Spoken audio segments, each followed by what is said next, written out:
Okay, review time. What I have up for you is the PSI guide. I'll show you the very first page again. Again, I have this stored on my website at iowarealestateacademy.com. It's under resources and PSI information. Again, just to review, PSI is the company that provides the testing on behalf of the Iowa Real Estate Commission. You will go to their website, which is here on the very front page if you haven't already, and go to psiexams.com. You can register to take the exam there. And again, you're taking Iowa salesperson for your exam. And it should have the schedule on there. If you've got any questions for the Real Estate Commission, like where the heck is my background check? Here is their contact information as well. And again, you will want to set up an account at this plb.iowa.gov website. That's where you'll start uploading your completion certificates for 60-hour plus the additional 3 12-hour courses, your 2 passing exams, one for state, one for national, and a copy of your errors and omissions insurance when your brokerage helps you set that up. In this packet is also just some good tips for getting ready for the exam, scheduling, what to expect when you get there. It's got the addresses of the locations for Cedar Rapids, Council Bluffs, and Des Moines, tucked in here somewhere. It also has, if you got to, reschedule your exam, it's got some information in there as well. My key thing for you when you go to the test center, just as a reminder, make sure you take a printed copy of your 60-hour certificate. You only need this course to take the exam, 60-hour pre-license, even though I know some of you have done the courses in different order. You just need this certificate physically printed, not on your phone. My certificates will be stored for you at Iowa realestateacademy.com under your student center. I'll do those today while Jordan and I are hanging out. But go with that certificate and 2 forms of ID. One of them must be government issued. Now, if you can take passport and driver's license, I think that's best because they're both government issued.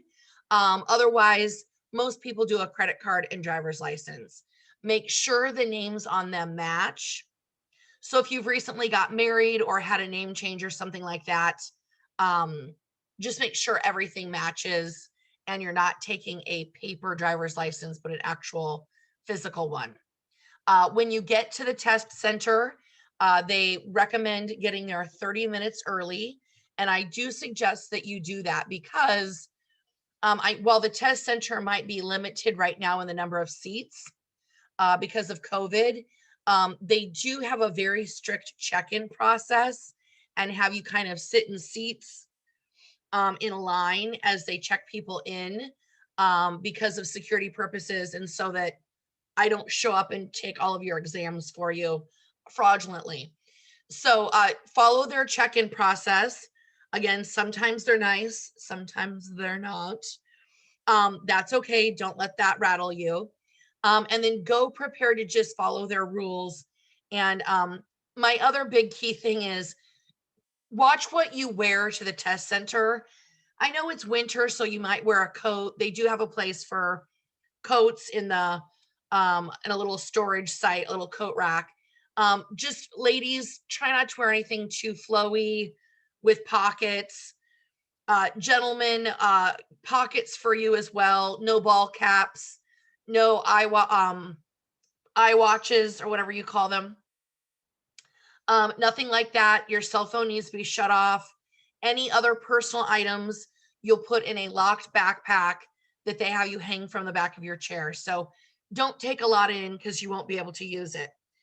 My experience at the test center, They will have a generic calculator there for you to borrow. You can take your own and have them look at it and verify that it's one you can use. But just as a reminder, you can't use your cell phone as your calculator. Wouldn't that be fun though if you could? You cannot use a calculator like that. You got to use just kind of a really dumb generic one, because they don't want a percent button. They want you to know how to type in a percent of 5% is 0.05 on the calculator. They want you to know how to do that longhand math. So I've always borrowed one from them and they've had plenty.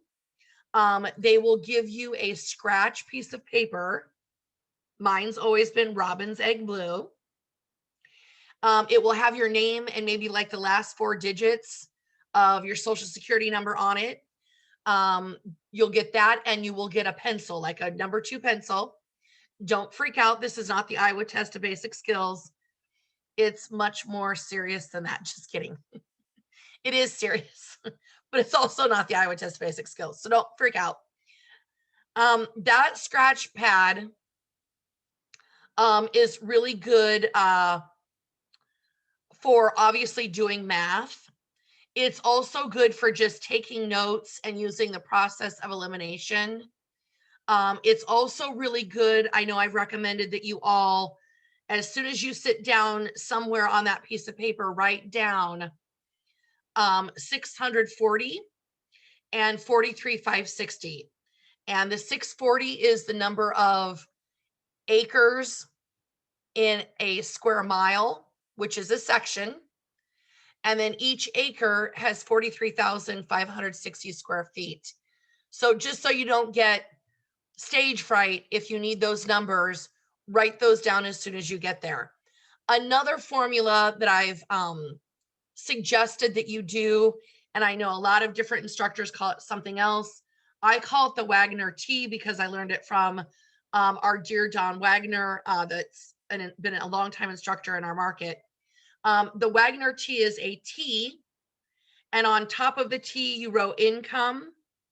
And on one side, you wrote value, and on the other side, you wrote rate with an X in between.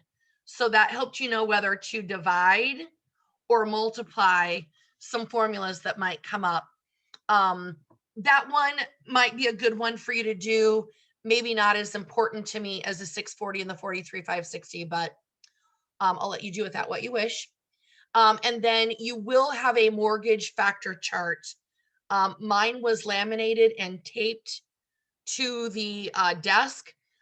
So when you need that formula cheat sheet, well, that chart, it's there for you. Now, Jordan, I think you had a question. What was it? Have you been there since COVID has happened?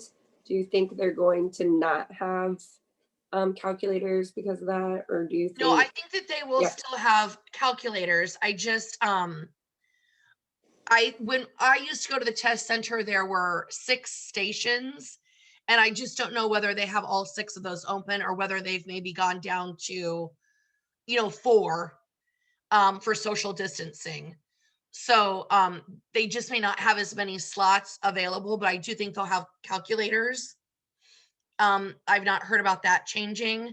I would just go prepared to be COVID friendly with a mask and be socially distanced. And another thing, I'm not sure if I've shared, they do have earplugs there at the test center. So if it is noisy in there, there's a business next door to our test center in Des Moines that I think I imagine they're playing Nerf basketball, but that's my imagination because they're loud and cheering about something all the time. But put those earplugs in, or if you've got somebody that's a sniffer, maybe has a ruddy nose, don't forget to pull those out. But I do think that they'll have calculators there for you. Because again, I have no need for a calculator that's not on my cell phone at this point. So I think you'll be good. Next set of tips, this is on page 3 of this guide, is this summary table. You will have 80 minutes to take the national exam. You must get a 56 to pass. You've got 60 minutes for the state. You've got 40 points, 40 questions. You need a 28 to pass. So in my experience, you will do the state exam first. And when you go in and you start the computer, it will give you some easy questions like how many states are in America? Um, what is the date that we celebrate our nation's birth? Some things that hopefully are very easy for you to answer. And it doesn't matter if you get those right or not. The point of that is just to really help you kind of navigate through the computer system so that you know how to answer and then go to the next question. And then another feature that you can do is you can flag something so that you go back and answer it. And if you want to use that flag system, do it.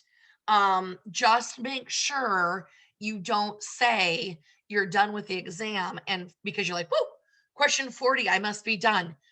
And then not go back and answer those. Because I do think students do that and possibly then fail the exam by a couple of questions that they just simply didn't even answer. So if you're going to do that, what I do is I not only flag, but I write that question down on my scratch piece of paper so that I know to go back and address that and I don't forget and make sure that everything is answered. Another thing I usually do is I usually go all the way back to question 1 and then I just click through. I don't reread, but I just click through just to even verify that all of them are answered and I didn't accidentally think I clicked something and move on and leave it blank. So that might be something to consider as well. When you do the state portion and you get started, again, you've got 60 minutes to finish the state, 40 questions, you need a 28 to pass. Now, when I was there the last time, and I'm not sure if I've shared this with you guys yet, I actually answered 45 questions. Now, your score is still based on 40. You still just need a 28. I asked questions about why there was extra, and the woman started to tell me and then realized, no, I'm not supposed to be talking about this. My glean from it is that they're auditing questions and trying to add probably some new ones to the mix and just kind of see how students react to that. That's what I gleaned from her half answer. So if you actually end up answering 45, don't be surprised.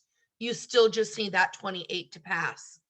And again, I've been in the business. I got my license in the very beginning of 2002. I've never been on an appointment where someone has asked me what my score was on the exam. And no one has ever asked me how many times I took the test before I passed. So I don't care what your score is. I just want you to play to pass. You maybe don't need to learn everything, but learn what's on this packet for sure. Okay. So 40, 28, 60 minutes. Then when you're done with the national, it will say, are you done? Are you sure you're done? No, are you really done? I literally do think it will ask you 3 times to verify that you are done taking the exam. And then you'll move on to the national. You've got 80 points on that one. You need a 56 to pass. You've got 120 minutes to take that. I would plan to be at the test center for the entire 3 hours. Don't let a friend ask you to lunch and rush you through it. Really do take your time. And then that way, if there are some things you need to go back and review, you can. I do caution you about changing too many answers if you don't really know that the answer is wrong. Don't get into that guessing game. Typically, if you don't know the answer, how you answered it with your gut does better than if you go back and just randomly change a bunch. Again, just because you're doing the guessing game there at the end. With 120 minutes and 80 questions, you should have about a minute per question. And then for the math, you would have 5 to 7 minutes to go back and really spend some more time on those.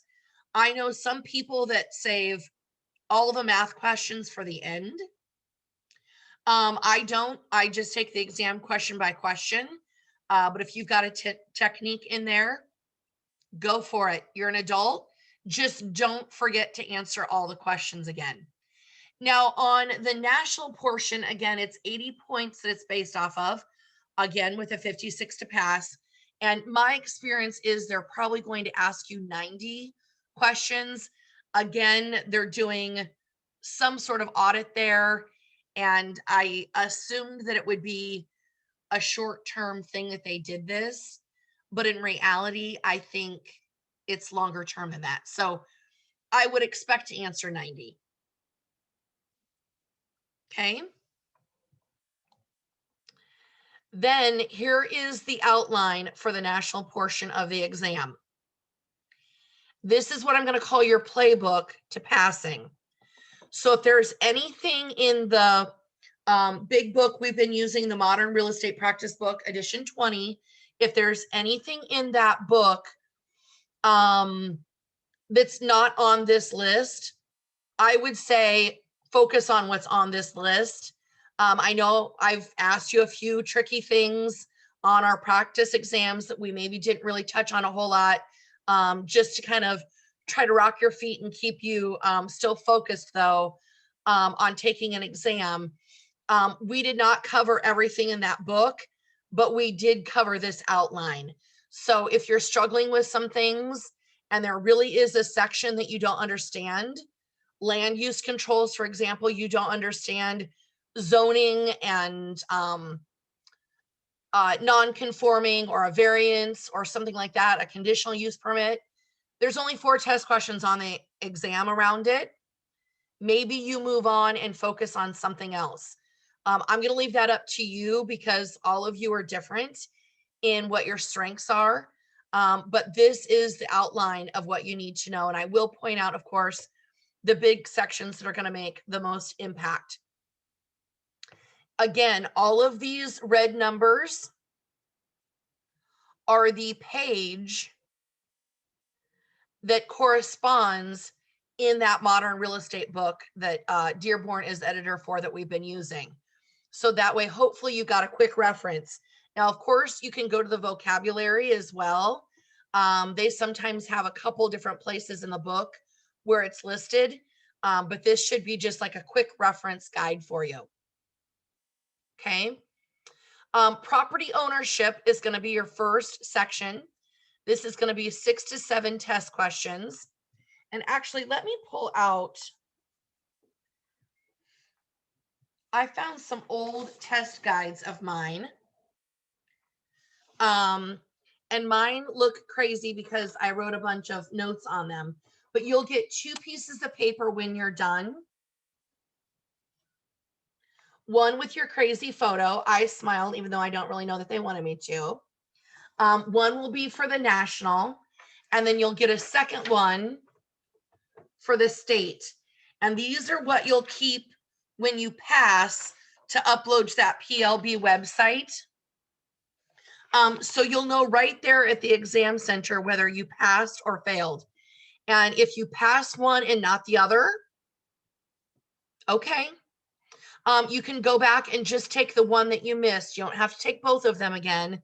But of course, PSI will charge you the full test fee of, I believe, $95. Aren't they sweet? So you will get those right there. And if for some reason you did not pass,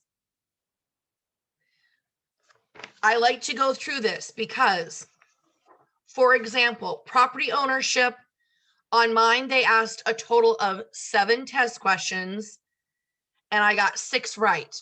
So I did miss one. It goes through land use controls, 5 questions. Valuation and market analysis, 8 questions. Financing was 6. General principles of agency was 10. It says mandated disclosures, 8. When did I take this? I took this in 2018 in July. Contracts was 11. Transfer of title was 5. Practice of real estate was 12. Real estate calculations was 6. Specialty areas was 2. And then it goes and it says that was the total number of questions asked was 80. And then it went over and it told me the number that I got right. So if there really was a big section where we had some misses, we now maybe know where you need to study. So for calculations, if they ask 6 and you got 0 right, that might be a time that we do want to engage you in a little bit more math. So, excuse me, property ownership is going to cover real versus personal property.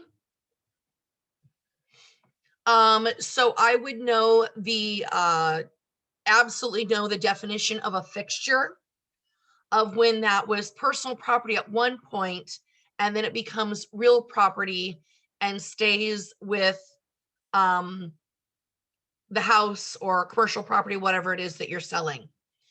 So again, personal property, when it becomes attached for the purpose of being stayed, sorry, that wasn't proper English, of staying, then you want to know that that becomes real property. So heating and cooling units, carpet, flooring, cabinets, plumbing, your mechanicals, electrical wiring, outlets, light fixtures, those are all permanently attached with the intention of functioning with the home. So when they showed up on the in a box from Home Depot on your front door, they were personal property. But once they were installed, they became real property known as a fixture. Land characteristics and legal descriptions. One, I would know the definition of a legal description, and that is what holds up in court, not your street address. Your street address is for parties, the post office, and an ambulance. Okay, a little more than that. But a legal description is really what you're selling or buying when a property is transferred. Then there are 3 types of land descriptions: meets and bounds, lot and block, and government or rectangular survey. And I would know the definitions of all 3 of those. Meets and bounds is what they use with the original 13 colonies. It uses a point of beginning or a monument as its, again, beginning point.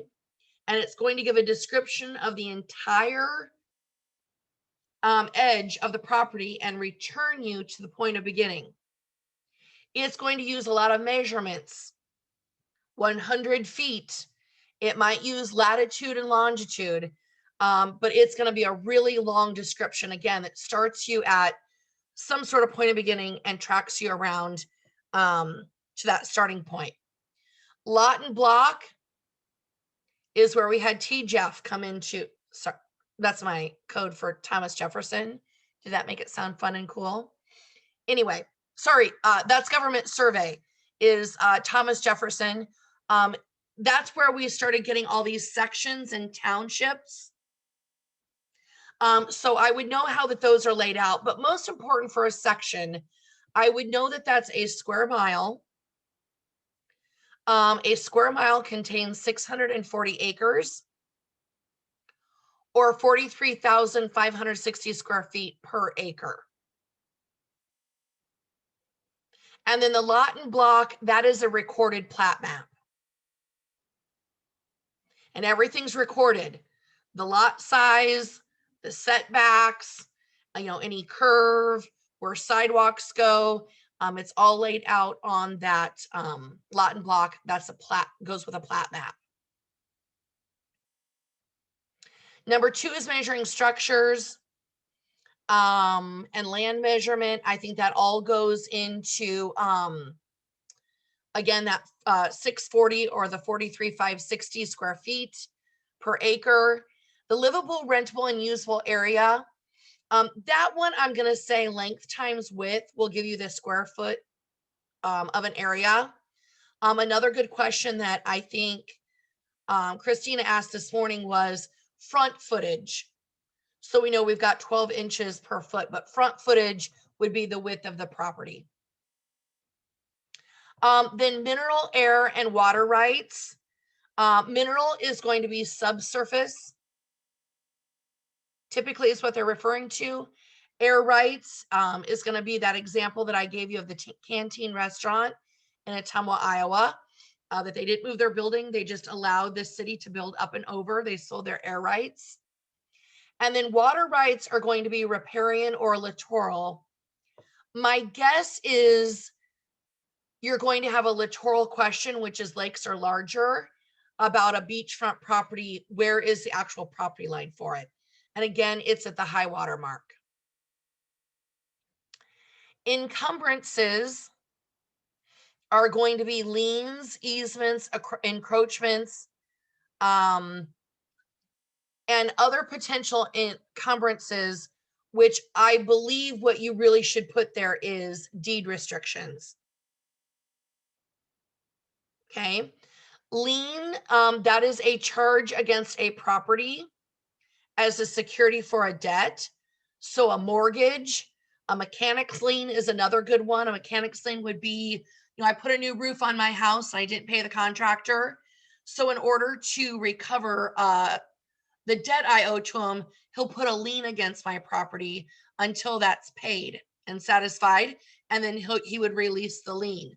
Otherwise, when I go to sell the property, I've got to satisfy that in order to transfer clear title to the next property owner. Now, when it talks about encumbrances on the exam with liens, you want it to be a specific lien. And a specific lien is something that attaches to the property. So that mechanics and mortgage lien that I just mentioned, those are specific liens, meaning they are specific to that address, 123 Main Street. They're specific to that house or that property.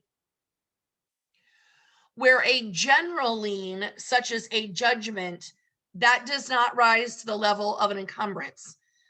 Judgment follows you wherever you go. You just have that as in general. And while it does affect title to your property, it's not a specific lien, it's a general.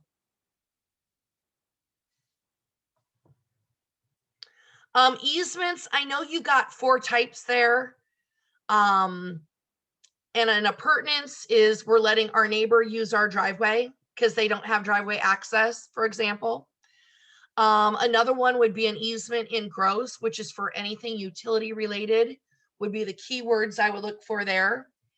An easement by necessity, the keyword I would look for there is landlocked.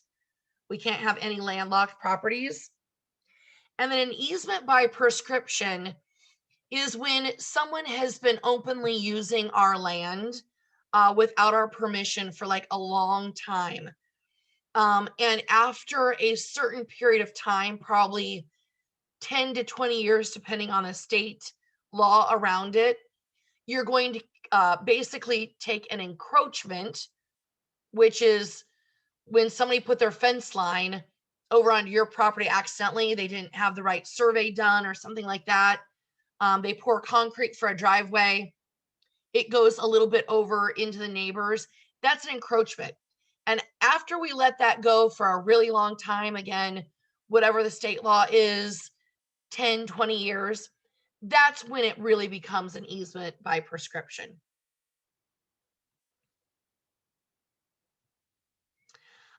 Types of ownership. I think that your 2 big rocks of this section are going to be tenants in common and joint tenancy.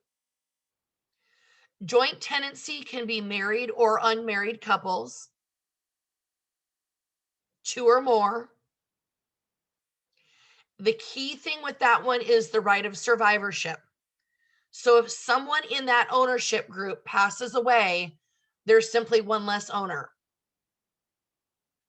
So if brothers William, David, and Sam own that farm and Sam passes away, There's just simply one less owner. Now it's just Dave and William that own it. The other key one that I'll point out that I think is worthy for you to know to navigate the exam is joint tenancy is a way to avoid the process of probate when someone passes away. Because again, there's just simply one less owner.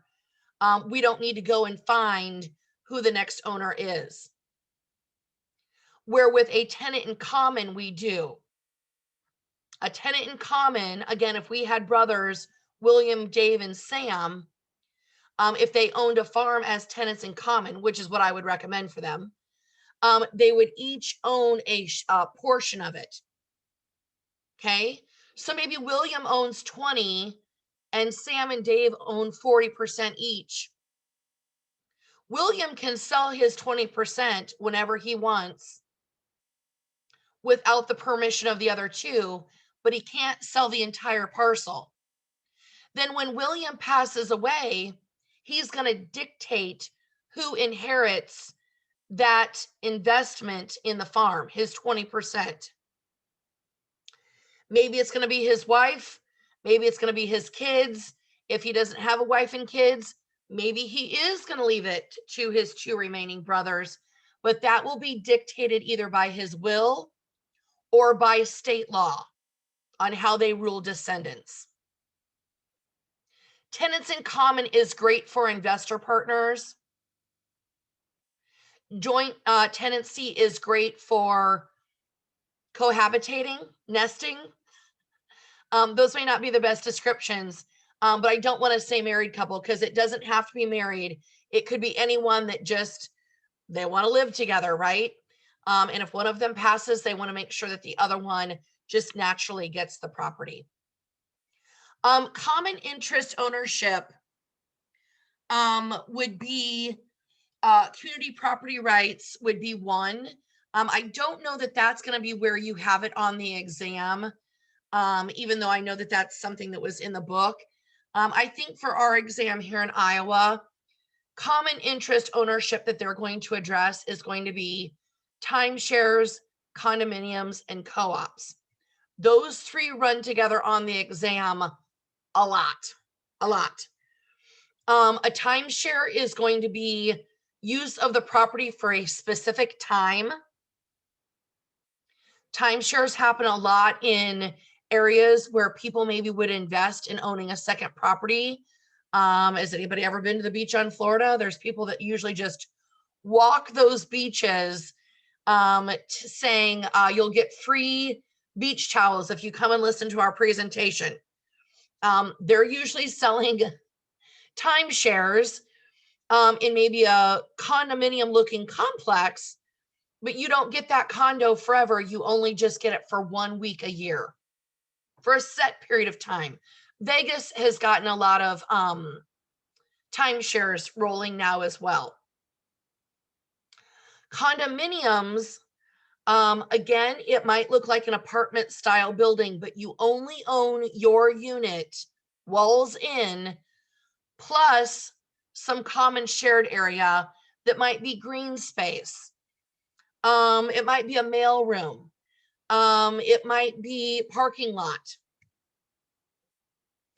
And then a co-op is very similar to a condo in terms of lifestyle. What is different about it is how you own it. And you do not own your unit on a traditional deed like you do a condo.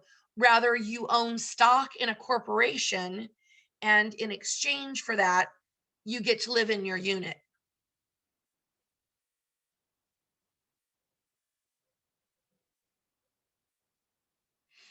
Then ownership in severalty, that is one person. You've severed yourself off from the rest of the world. You own that property as one person. Then life estate ownership.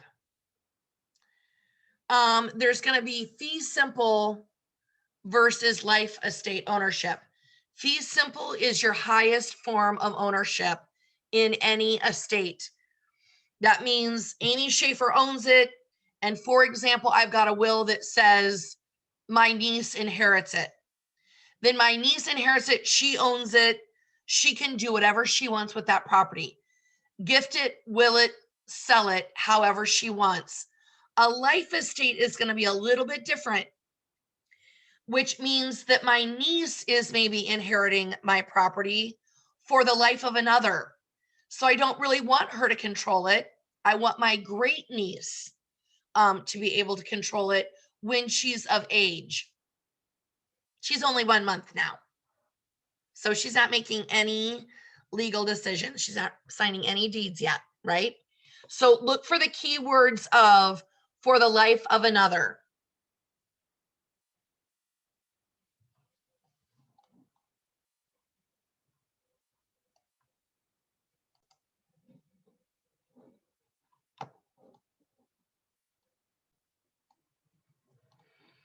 Our next section is land use controls and regulations. And in that modern real estate book, there's going to be a couple of chapters for you to get this information. One is going to be the one that talks about government powers, police powers. And then the other one is going to be the one that actually talks about zoning regulations. So government rights in land, they talked about police power, eminent domain, taxation, and a sheet, which again, I know we talked this morning is like, oh, sheet. I didn't have my estate put together. And now I've died and the state's going to take it from me because I didn't have a will and I don't have any heirs.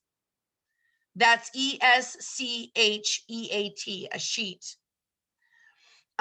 This, though, when it talks about special assessments, property taxes, I think that one's pretty clear. That's a charge on your property to pay the overall bill of your local municipalities, as well as your county and state. And you can go to your assessor's page, most of them, and see how your tax dollars that you pay on your property are broken down. And I know we've got a couple new homeowners that we have here.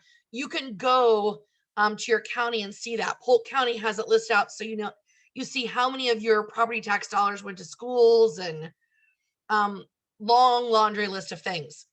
So that's taxation on your property.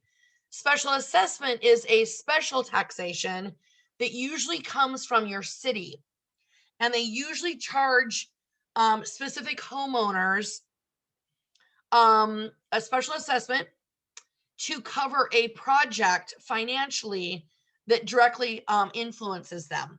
So for example, and I don't 100% know if this is how this is happening, but it would be an example of a special assessment. Windsor Heights, Iowa, along 73rd Street is getting sidewalks put in. They've had that major street running north and south between Hickman and, let's say, University is the main drag of it. They've never had sidewalks there. So they've gone through and they've put in sidewalks. A lot of cities would do a special assessment for all those homes then that the sidewalk is going through because they're adding value in their eyes essentially to that property, but they maybe didn't have all the money in the city budget to cover it. So it's a special tax. Eminent domain is the government taking private land for public use. So eminent domain can happen very commonly with the Department of Transportation. They're taking maybe a 2-lane highway. They want to make it 4 lanes, which means all of the land up and down that side of the road, we now need to approach all those landowners and buy a little slice, the width of the highway to extend that. That would be a concept of eminent domain. And there's a lot of land acquisition companies that work in that regard. The process of how they do it, the verb that's attached to that is condemnation.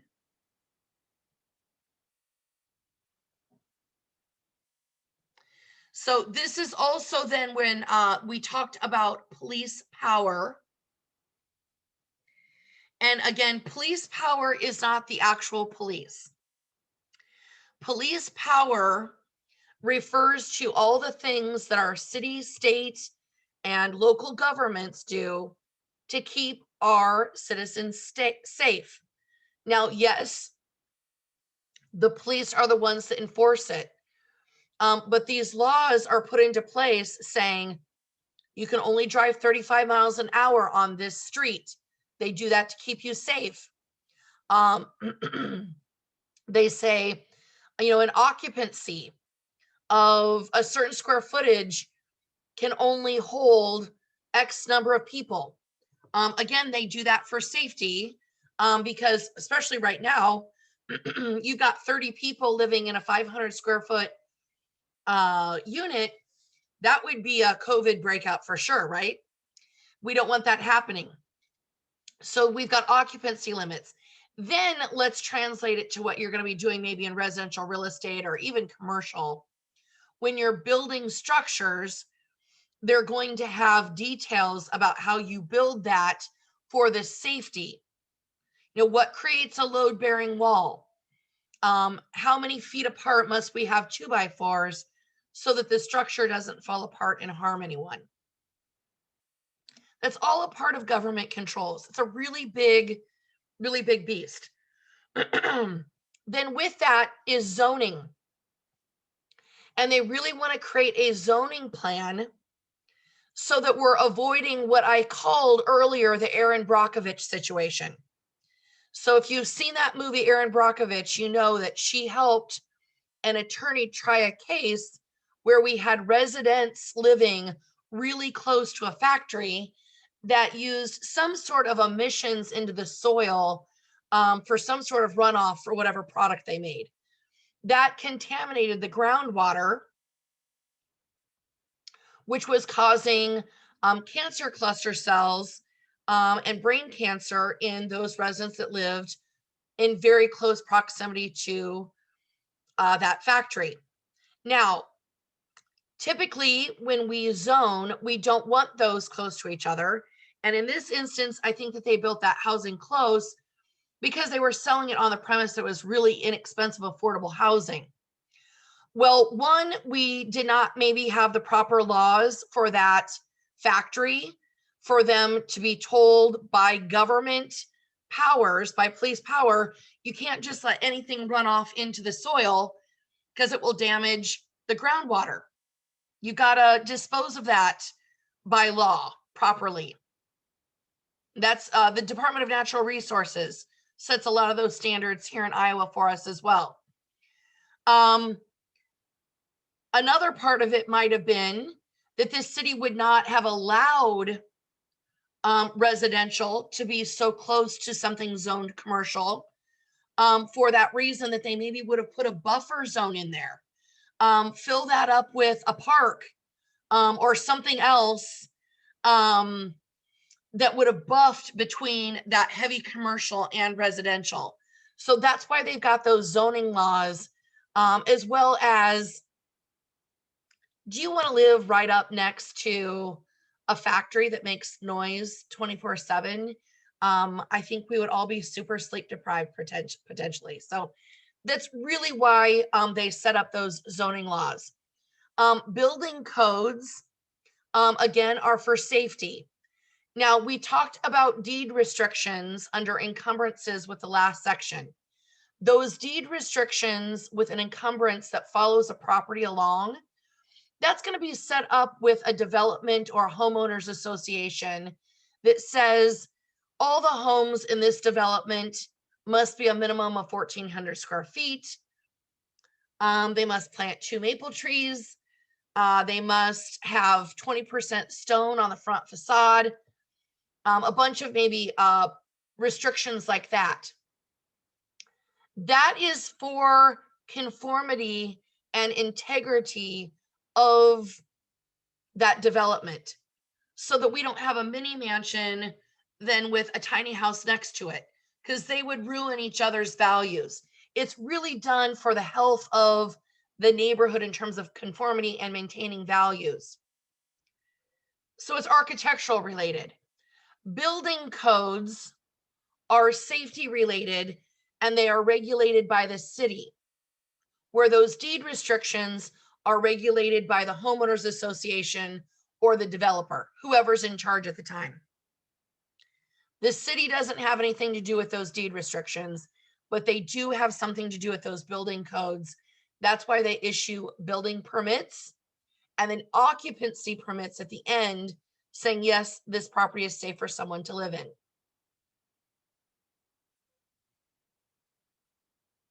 Okay.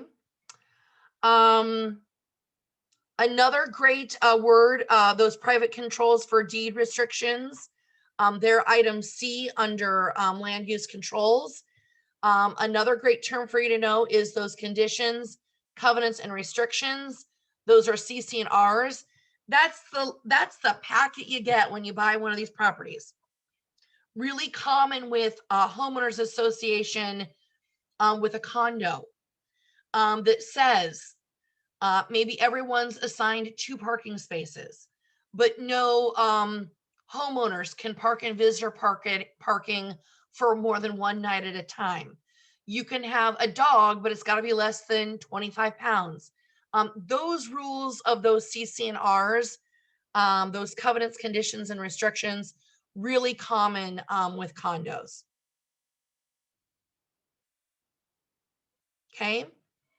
Now we've got market value, valuation and market analysis. This is the pretty fancy word for appraisals. And I would know the purpose. I would know the definition of an appraisal is an opinion of market value. I think that would be a great test question, is what does the appraisal establish? It's market value. There is a list of steps in the appraisal process. And while I think those are great for you to review, I think knowing the first one is the most important. And the step in the appraisal process where it starts is to define the problem. What is the reason that we're doing this appraisal?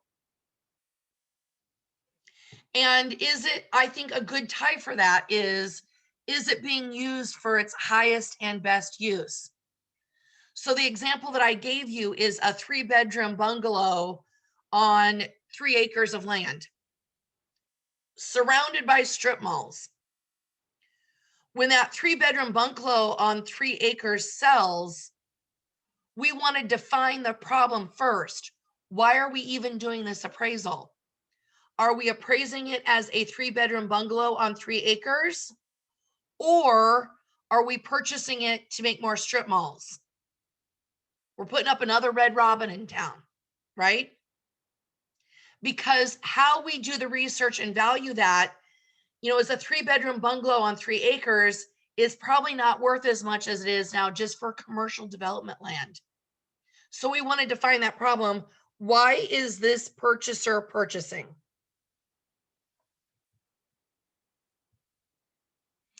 Now, when it talks about situations requiring an appraisal by a certified appraiser, this is most, I think, generally going to be the difference between an appraisal and a broker price opinion. So a broker price opinion is a much faster, smaller, probably cheaper version of an appraisal that's often done for a bank trying to establish a price when they list something that they've taken back through foreclosure. They can be used maybe for refinancing or a home equity line of credit. But a true appraisal is going to come whenever someone is purchasing and borrowing money. The lender wants that appraisal done to verify that a buyer isn't overpaying for a property, so that they're not upside down the moment that they close on a loan in terms of what they owe versus what the property is worth. There is a long list of economic principles and characteristics of value. long, long list. What I think is important for you to know of that list is anticipation. So we're anticipating that the local factory is going to close. When's the best time to sell our property? And it's probably going to be now before that anticipation becomes reality. That could work opposite. Maybe we're anticipating Amazon coming to Bondurant, Iowa. So their values start to go up because demand is a little bit higher, knowing that we might have a new business opportunity and jobs to apply for coming. Yes. So I would know anticipation. Another really good one, I think, for you to know is the theory of supply and demand. When supply is low and demand is high, that's where we've got a seller's market and prices typically go up. When demand is low and inventory is high, the opposite, that's typically a buyer's market and sellers are going to see their price decrease.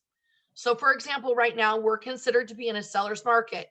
We've got low inventory, high demand.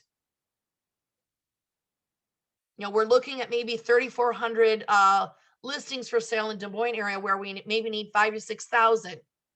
So inventory is low, demand is high.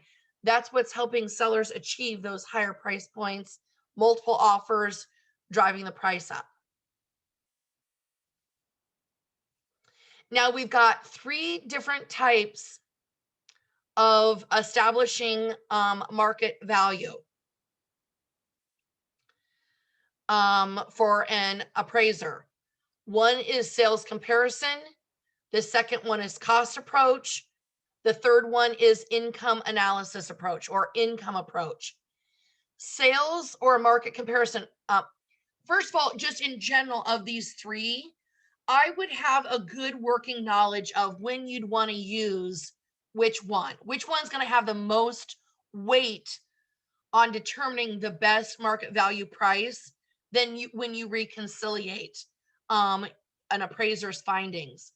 Sales works really good for residential because we've got a lot of inventory that's sold to pull as data. Commercial isn't as easy because let's say we sell a Hy-Vee. There's only one Hy-Vee in that community typically, and there's no other good comparables for it unless you've had a lot of turnover for a lot of grocery stores in town. Since there's not a lot of that plentiful market data, cost approach would be really good for it. And that's where we strip the property down to bare land. We add in the cost of new construction. And then we use a process of depreciation. We use a process of depreciation to establish the most likely market value for that property. And that depreciation is determined by functional deterioration, physical deterioration, and external obsolescence. So let's start with physical. That's the first one in the Modern Real Estate book. Physical is basic wear and tear maintenance, updating the carpet, painting the walls, giving it a little facelift. Functional obsolescence is when we've got maybe an office building where you've got to go through one office to get to all the other offices. So instead of 4 offices that you can go into each office versus a 4 office building where you've got to go through one to get to the others, those function very differently, correct?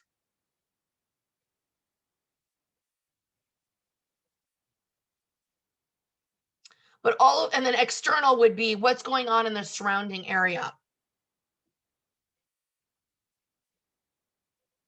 Is the parking lot hard to get in and out of? For example, they would use those depreciation factors to come up with that cost approach price. Now, income analysis approach, This is really good for unique properties that are rented. So this could be a big commercial building that is rented on a long-term lease. They maybe would use this approach to help determine. Cost would probably maybe be best, but maybe a 20-plex apartment building would be great. Maybe that unique mansion that they rent out rooms now as a bed and breakfast. So I would really look for apartment buildings or a unique rental for that income approach. And again, we're using, excuse me, future income to establish value now. So the net operating expense gets used with a capitalization rate to determine the value. And that's where I gave you that Wagner T, where we've got a T, and on top of the T, we put income. And then each of the other two spots, we put rate and value with a multiplier in between. That helps you determine that formula. Then selecting and adjusting comparables. Selecting comparables, I want you to focus on a comparable sale in the same neighborhood within the last 12 months. Not a foreclosure, because that's a distressed property. Not a sale that happened maybe between mother and daughter, because that's unique. And that daughter maybe very well bought that property for pennies on the dollar compared to what it's really worth. Those are unique sales. And you don't want to use another neighborhood within the last 6 months. You want to use your neighborhood 12 months. Then adjusting. We use this example, and I know I screwed it up when I tried to share it with you the first time. So let's take it from the top. A 3-bedroom home sells for $180,000. What's the most likely sales price for a 2-bedroom home with fireplace if we know a 3rd bedroom is worth $5,000 and a fireplace is worth $2,000? Then we're going to make an adjustment to the sold property, not the subject, not the 2-bedroom with fireplace. We don't make adjustments to the subject property, but we adjust the comparable sold. So if we take the 3-bedroom at $180,000 and we make it look like a 2-bedroom, we subtract $5,000, but now it's got to look like it's got a fireplace, so we add $2,000. So the most likely sales price would be $177,000.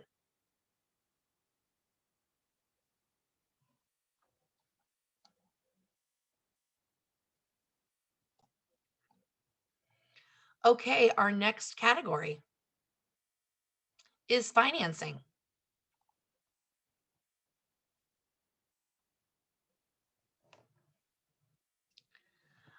And I would know the definitions of all 3 of these, and then a few of these I think you'll absolutely have math around. And we've got a math section that we'll review last on our list here. Points, by definition, that is 1% of the amount being borrowed. Not the purchase price, not the appraised value, not the assessed value, but 1% of the amount being borrowed. And for a math question, I absolutely think discount points should be on your list of math questions to know how to tackle. But again, it's 1%. 1 point equals 1% of the amount being borrowed. So 3 points, 3%. 4 points, 4%, but it's of the amount being borrowed.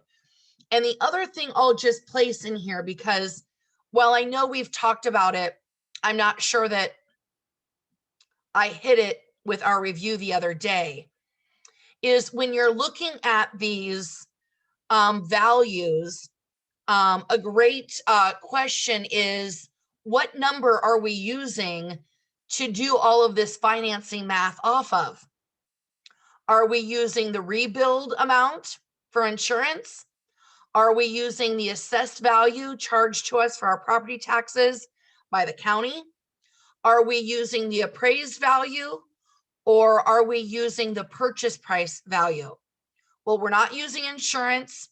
That's just for insurance. We're not using the assessed value. That's just for the purpose of, again, charging your taxes. So now we've got it narrowed down to the appraised or the purchase price. And you're going to use whichever one is less. So if the purchase price is $200,000 and the appraisal only comes in at 195, you've got to use 195 to use all of this math. Okay, then the difference between that is going to have to be made up in cash by the borrower. Is probably what this scenario is going to be for the exam. But in your career, in real life, it's either going to be made up by the buyer. It's going to be, the price is going to be reduced by the seller to match. They're going to split the difference of that $5,000, for example, between buyer and seller. Or it's a contingency in purchase agreements. That's a reason to not follow through with purchasing the house, would be a fourth option. So pay attention to what number you need to use, because that I could see as a great setup on the exam as well, is which of the following are you going to use to calculate financing? And it's between purchase price and appraised value, whichever is less. Now, in your career, hopefully you're doing a really good job of doing research and understanding the value of the properties, so those aren't ever any different. There's not ever an issue. It's basically a check mark. Yes, the appraised value works. Okay. So it's the amount being borrowed that we want to pay attention to. So points, again, that refers to discount points. LTV is the acronym for loan to value. So that's the amount being borrowed versus the amount being put down. So if you're borrowing 200,000, or if you're the purchase price is 200,000 and you're putting $40,000 down, you would divide 40,000 by 200,000 and you'd get an 80% loan to value,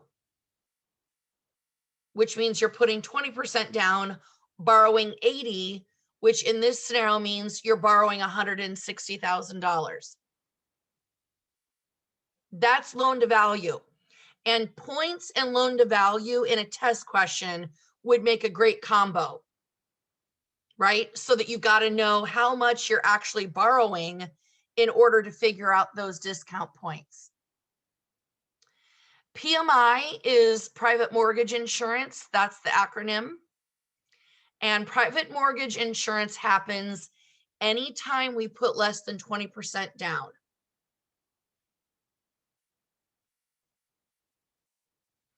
Interest, that is a term used, that is a charge from the bank for letting you borrow all their money to buy your house. And then PITI is a great acronym, not just for the exam, but for your career. You'll hear this a lot. PITI makes up the total house payment or the total mortgage payment you're going to make to your bank. Okay. And it's going to go to 3 different places. P is for principal. I is for interest. T is for taxes. I is for insurance.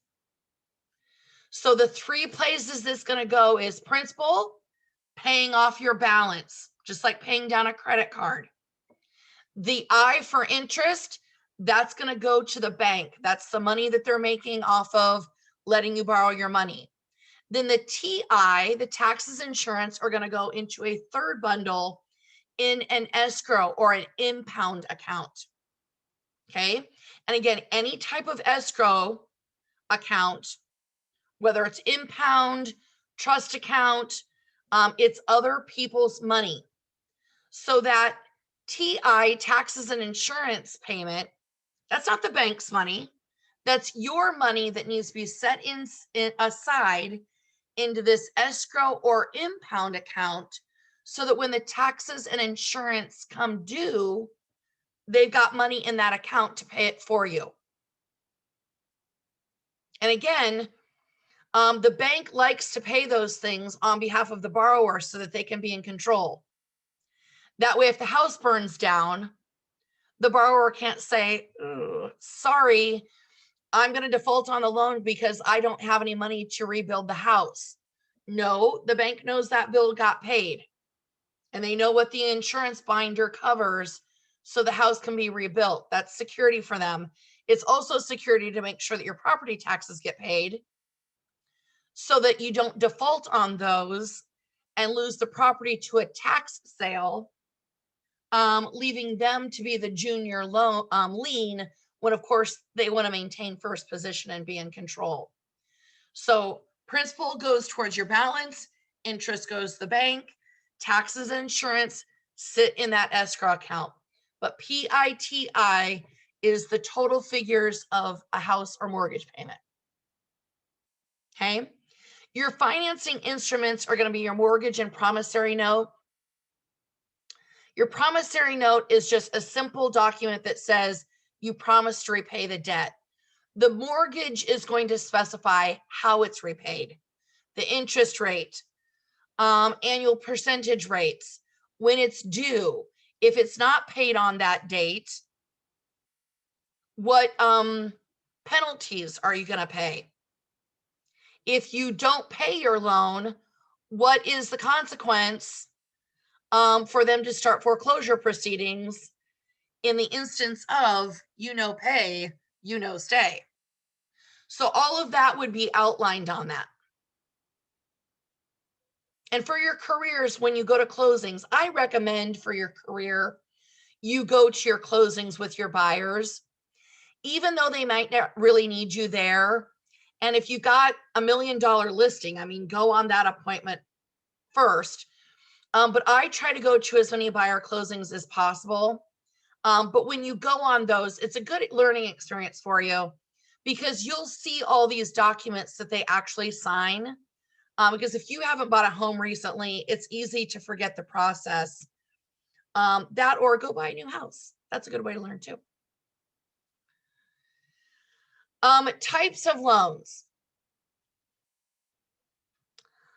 Conventional loans is kind of your most standard.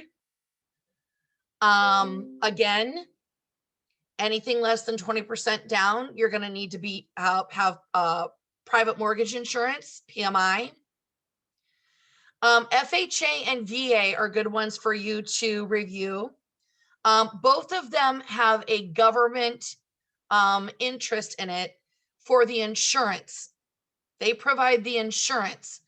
So any bank really can do an FHA, VA, or conventional loan. The bank is going to be the one that does the loan. It's going to be the government that provides the FHA insurance. And they provide insurance because FHA loans are as little as 3.5% down. VA loans for our veterans, which is administered by the Department of Veteran Affairs, they can do 100% financing. In fact, they can even finance their funding fee, which is basically their version of this protection. Another thing I would know about a VA loan in terms of a term is the words Certificate of Reasonable Value, CRV. This is basically their version of an appraisal.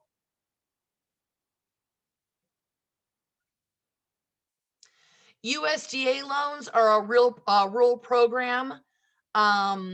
USDA loans, again, are for communities less than 10,000. And they also have 100% financing.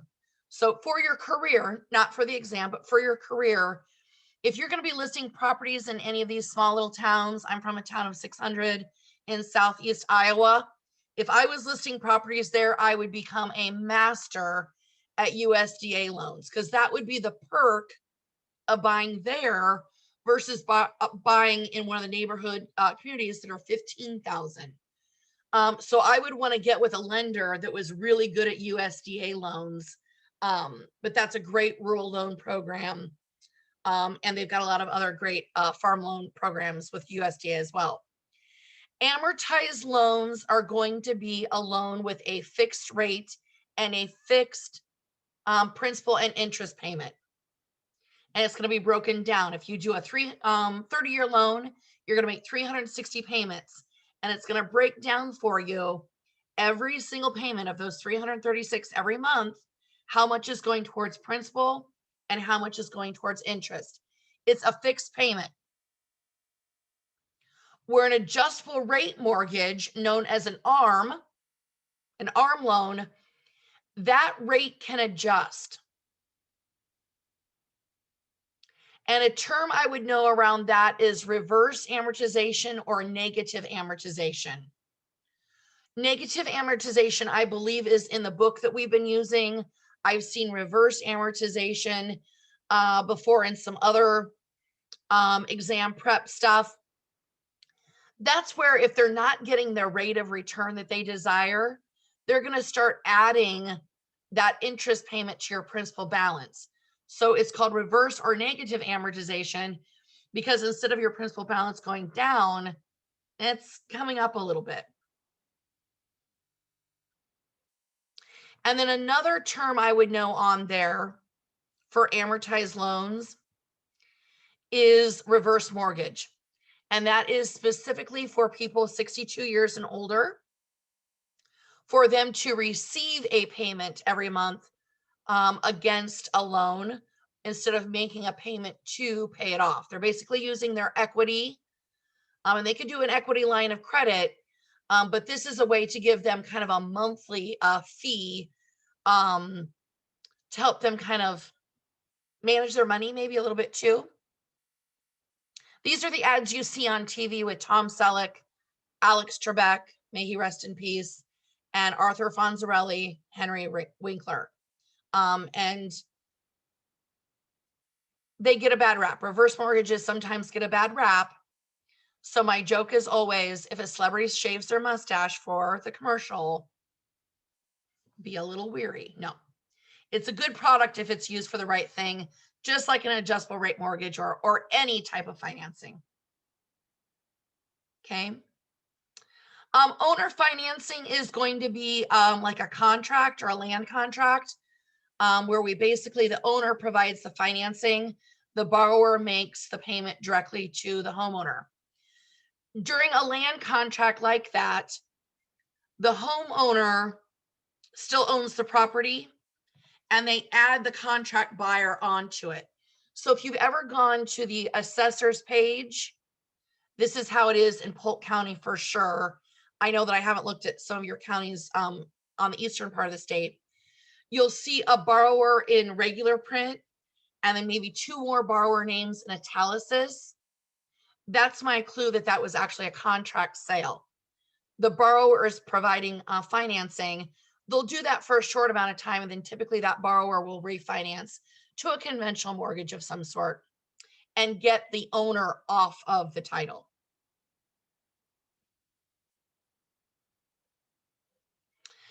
This talks about the lending process, application through closing.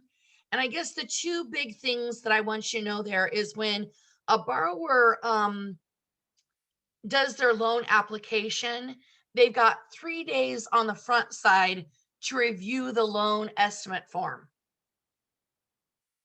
Then on the closing end, 3 days before closing, they must have a closing disclosure made available to them for them to review those figures. And the loan estimate form, 3 days from the beginning, and the closing disclosure, 3 days from the end, those must match on anything that is a fee related to obtaining a mortgage. So an appraisal, for example, is a fee related to obtaining a mortgage. So if they quote you $400 on a loan estimate, it must be $400 on the closing disclosure. Otherwise, we've got to restart all the disclosures over and over. We don't want to do that. It would always delay closing. And you'd have all your stuff on a moving truck. No one would be happy. So those must match, which means if the appraisal actually charged $425, the lender is probably going to eat that $25. Okay. So that's kind of the financing process through that. But with that, what's really coming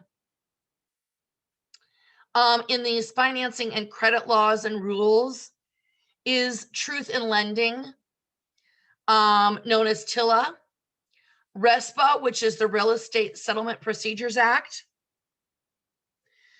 Those two are all around the idea of having the true costs disclosed to our buyers and sellers. That's why we've got that closing disclosure that has everyone's figures on it. That way we know where every dollar went and who it was paid to. The other thing that RESPA really focuses on is they want no kickbacks, specifically between a lender and a real estate agent. My lender can't just give me a fee for bringing him borrowers. Now, will you have lender partners that you refer business to? Yes, but it cannot be for a fee. The other thing about RESPA, besides kickbacks, is those impound escrow accounts that we were talking about for taxes and insurance. There cannot be an inflated amount held in those accounts. They can only hold so many months at a time in there. And I think we discovered that Wells Fargo paid maybe $3 billion or something it was, don't quote me on that, in fines a couple of years ago. And it's because they were found to have inflated too many impound accounts and they got fined for it. We discussed that earlier. I forget what the number was. I don't speak in billions, so that doesn't seem right to me, but 3 million doesn't seem enough. The last part is debt ratios, credit scoring, and credit history. I would know just a little bit about what makes up a credit score. Typically, it's amounts owed. So if you got a $10,000 credit line, the amount that you have charged up on that affects your score, as well as the big one is, do you make payments on time? Now, in this for math, we're going to come to this, but it does deal with financing section, is debt to income ratios to establish financing. And that's where we talk about that front and back end ratio, that the total amount of debt a borrower can have is 36%, but only 28% of that can actually be house payment. So if they have no debt at all, they can't have a house payment of 36%. It can still only be 28. If they carry debt, the maximum they can have is 36%. So if they've got a lot of debt, that might start eating into their 28% allotment.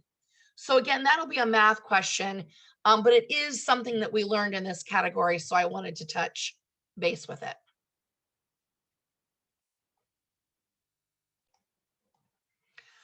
Our next section is general principles of agency. And this is a big section. This is one I would absolutely pay attention to. You got at least probably 10 test questions around this. And I would know the big thing in here is going to be fiduciary responsibilities. But let's, of course, start from the beginning. Types of agents and agencies. So this is where I would know the term brokerage.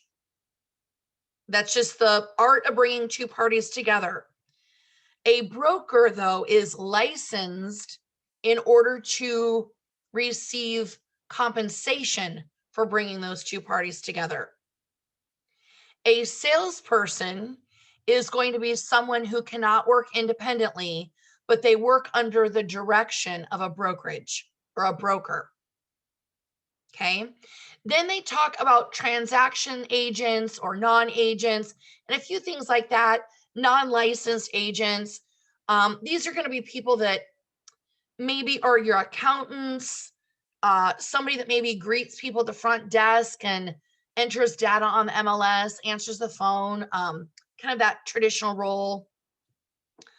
Um, but they don't do anything real estate. Okay. They don't answer any real estate questions.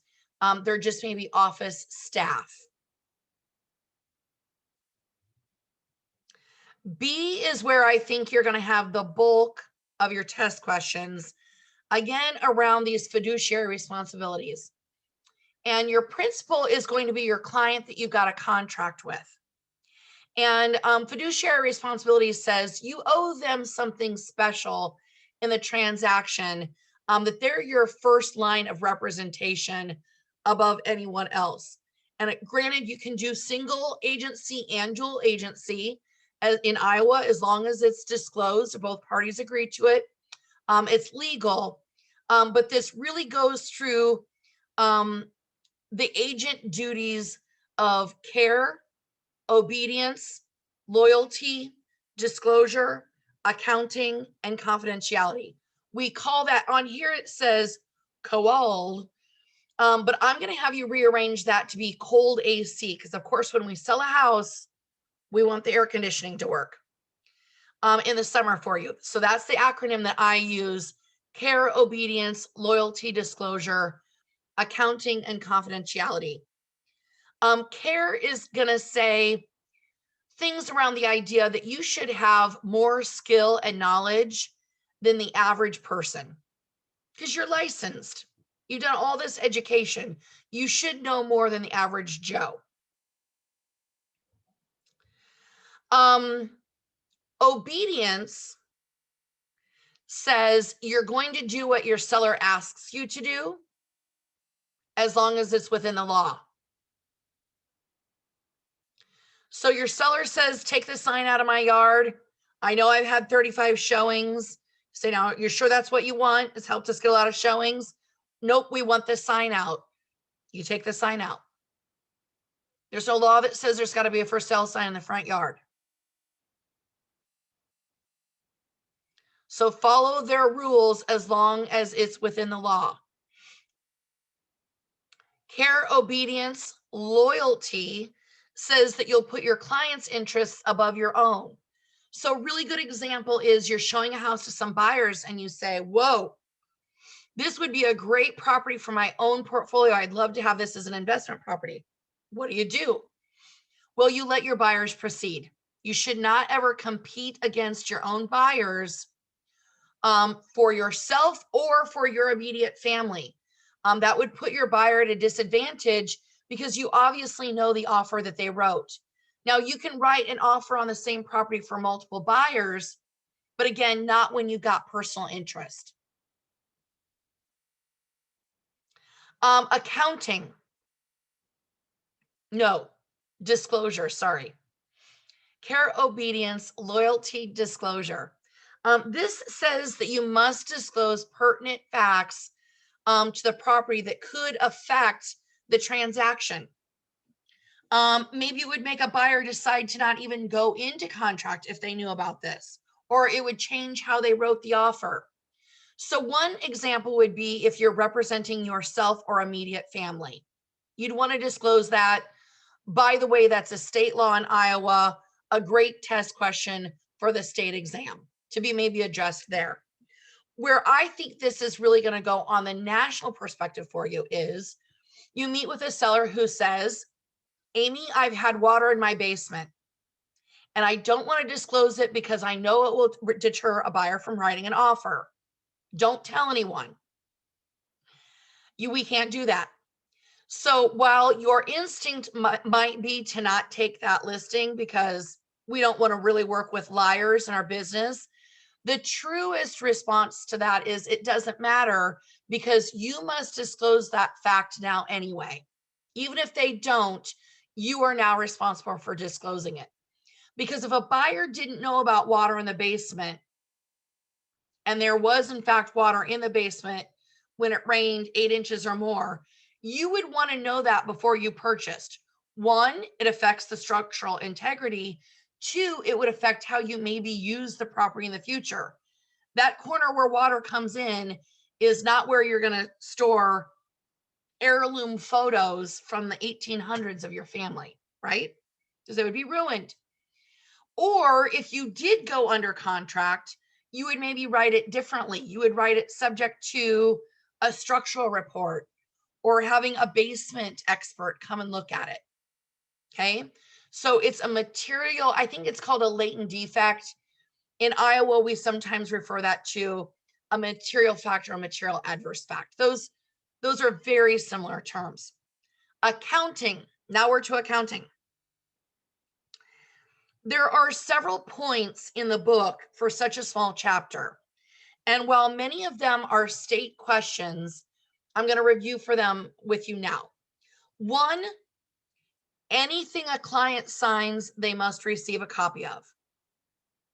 Okay. A buyer signs a buyer agency, they get a copy of it. A seller signs seller agency, they get a copy of it. A seller signs the listing agreement, only they need a copy of that. A buyer and a seller sign the purchase agreement, so they both need a copy of that. Okay, so you sign it, you need a copy of it.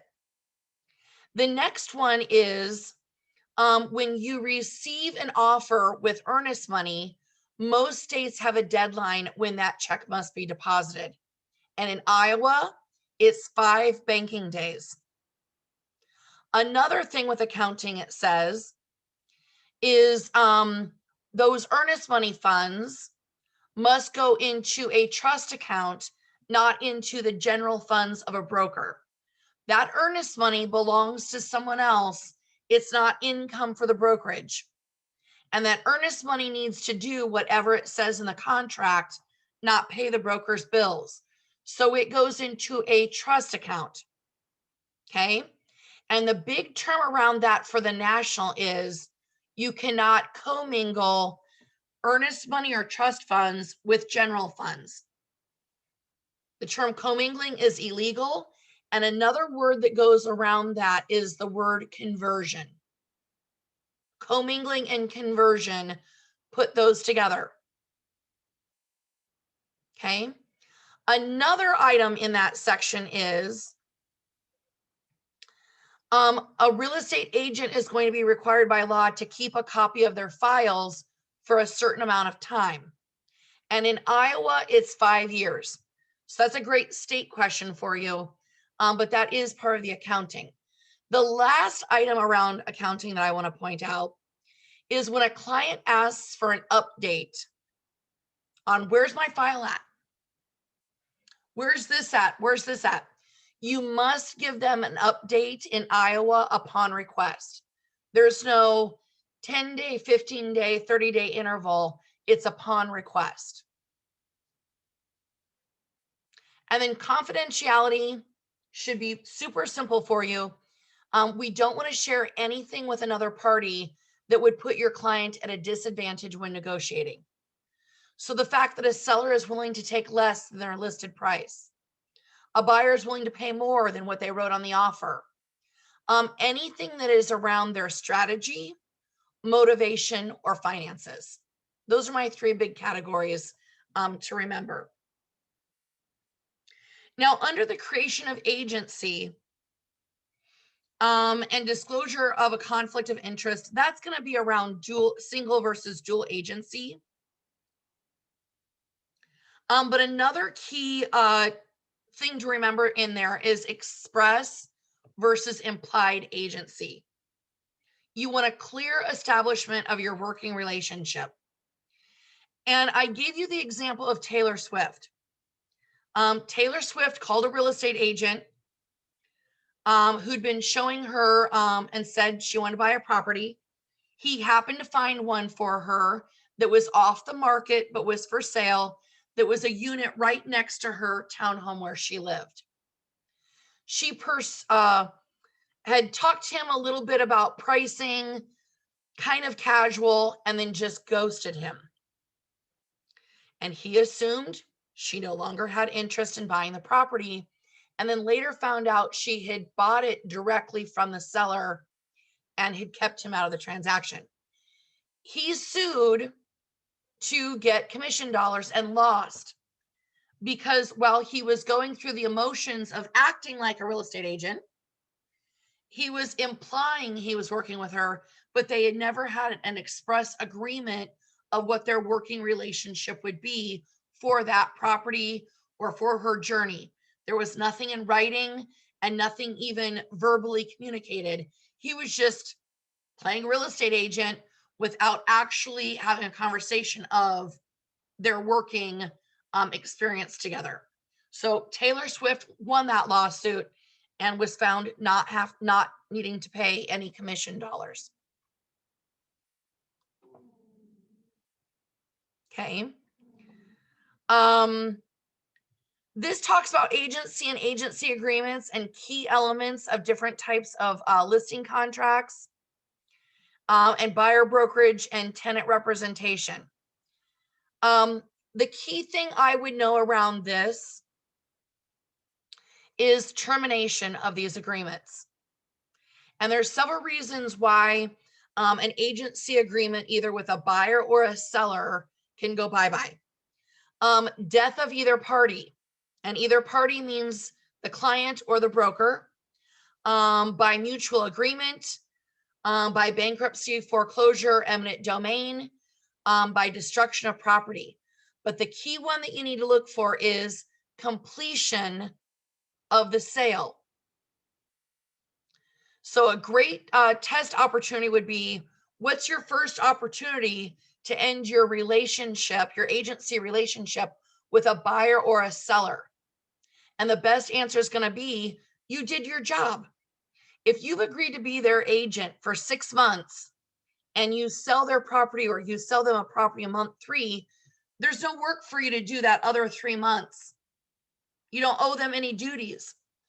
So your first opportunity to end that relationship would be completion. You did your job. You did what they asked you to do, and hopefully got a big fat commission check. Okay.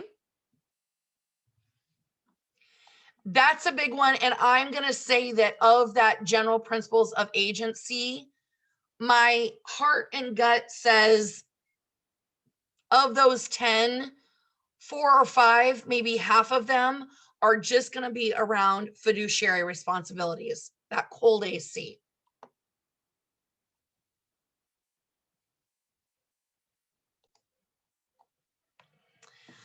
Here we are with property disclosures.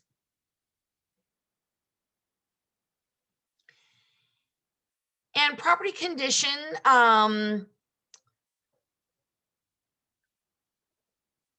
your big one on here, with environmental issues, and material facts, which we've talked about a little bit already.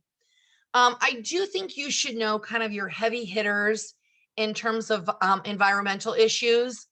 So lead-based paint, asbestos, radon, maybe mold, and groundwater. Which groundwater, let me just go through all of these. Radon, I think I said first. That is an odorless, sightless gas.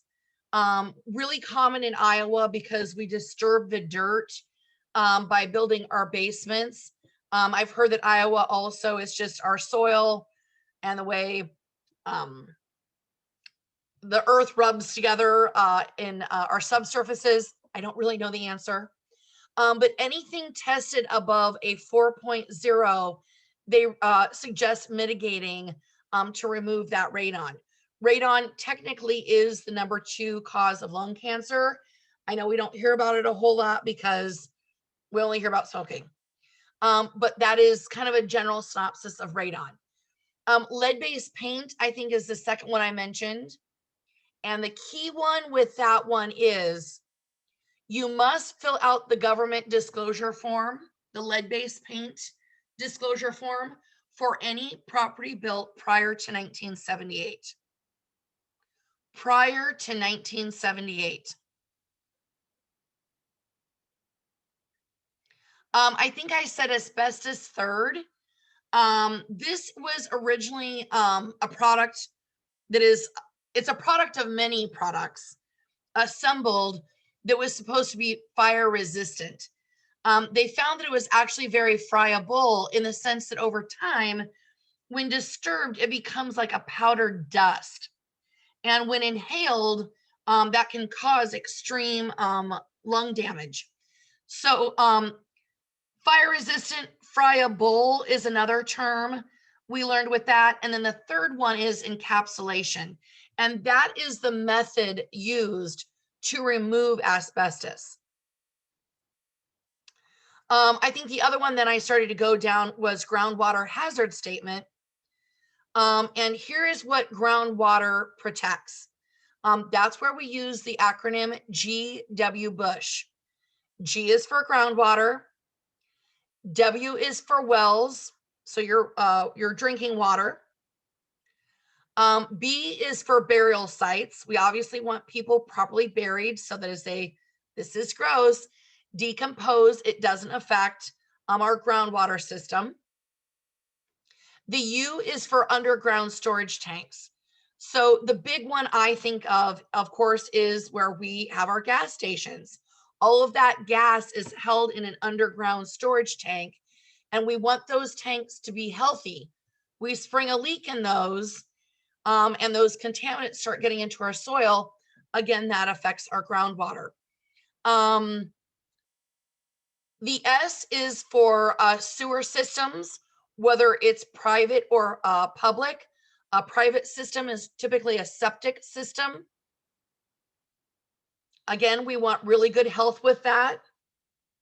What was the disease that we decided? Malaria is what people used to get in the past because we were just throwing away our defecations into our lakes and rivers, not stopping to think that that's actually what we were using to drink from. Woo. Woo. H is for hazardous waste. So that could be waste that, I've seen that with like old batteries, or maybe paint cans that have sat out, and maybe the lead in that paint has now dissolved into the soil, or battery acid, some things like that, that as they've decomposed have left minerals or some sort of deposit that can affect the groundwater. My overlying suggestion in the property disclosure section is, as an agent, you must be aware of all these environmental issues. You must look for them when you're showing properties and be able to advise your clients of the things, of these elements that can happen in properties. But the key thing is, you cannot speak directly to them without having them tested by a professional. So I've joked about this, but it's very true. You're not going to be a radon whisperer. You're not going to just walk in and be like, my eyelashes feel heavy. There must be high radon in here. No, you do not truly know if there is radon in that property unless it's tested by a professional. So you must refer your clients to working with the proper inspector that can help them with that, whether it's mold, radon. If somebody wants to test for lead-based paint, in Iowa, I would say the most common environmental test that we do, at least in the Des Moines market, is radon. Is definitely radon.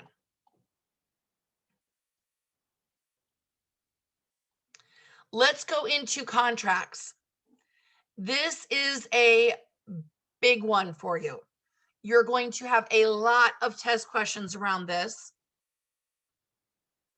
If you're using the Modern Real Estate book, that should be chapters 10 and 11 for you. Agency should be 8 and 9. but contracts should be 10 and 11.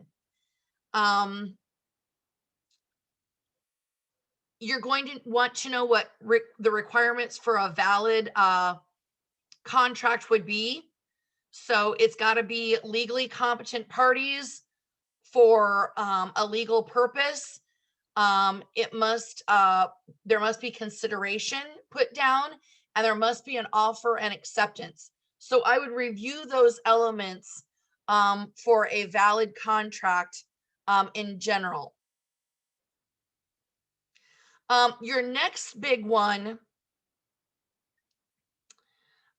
is well, factors affecting enforceability of contracts. I think that that's going to be a question around, was it an implied or an express contract? And just like implied and expressed agency, contracts can be implied or expressed. And expressed can be oral or written. But the law says that there are certain contracts, according to the statute of frauds, that must be in writing. And in Iowa specifically, listing contracts and purchase contracts must be in writing to be valid and be enforced. Rights and obligations to the property. This is where I probably want to talk about the term time is of the essence.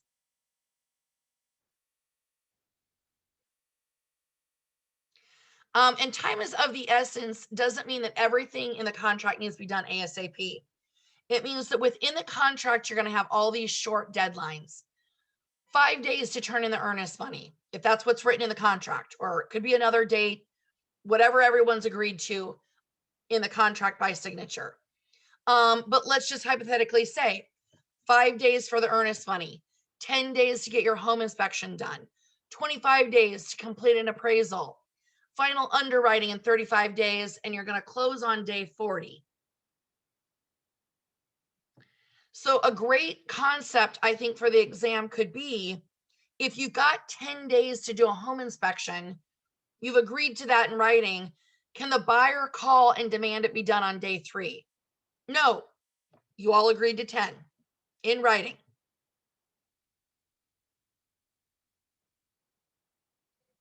Executory and executed contracts. Executory means we've signed it and accepted it, but there's still things left to do.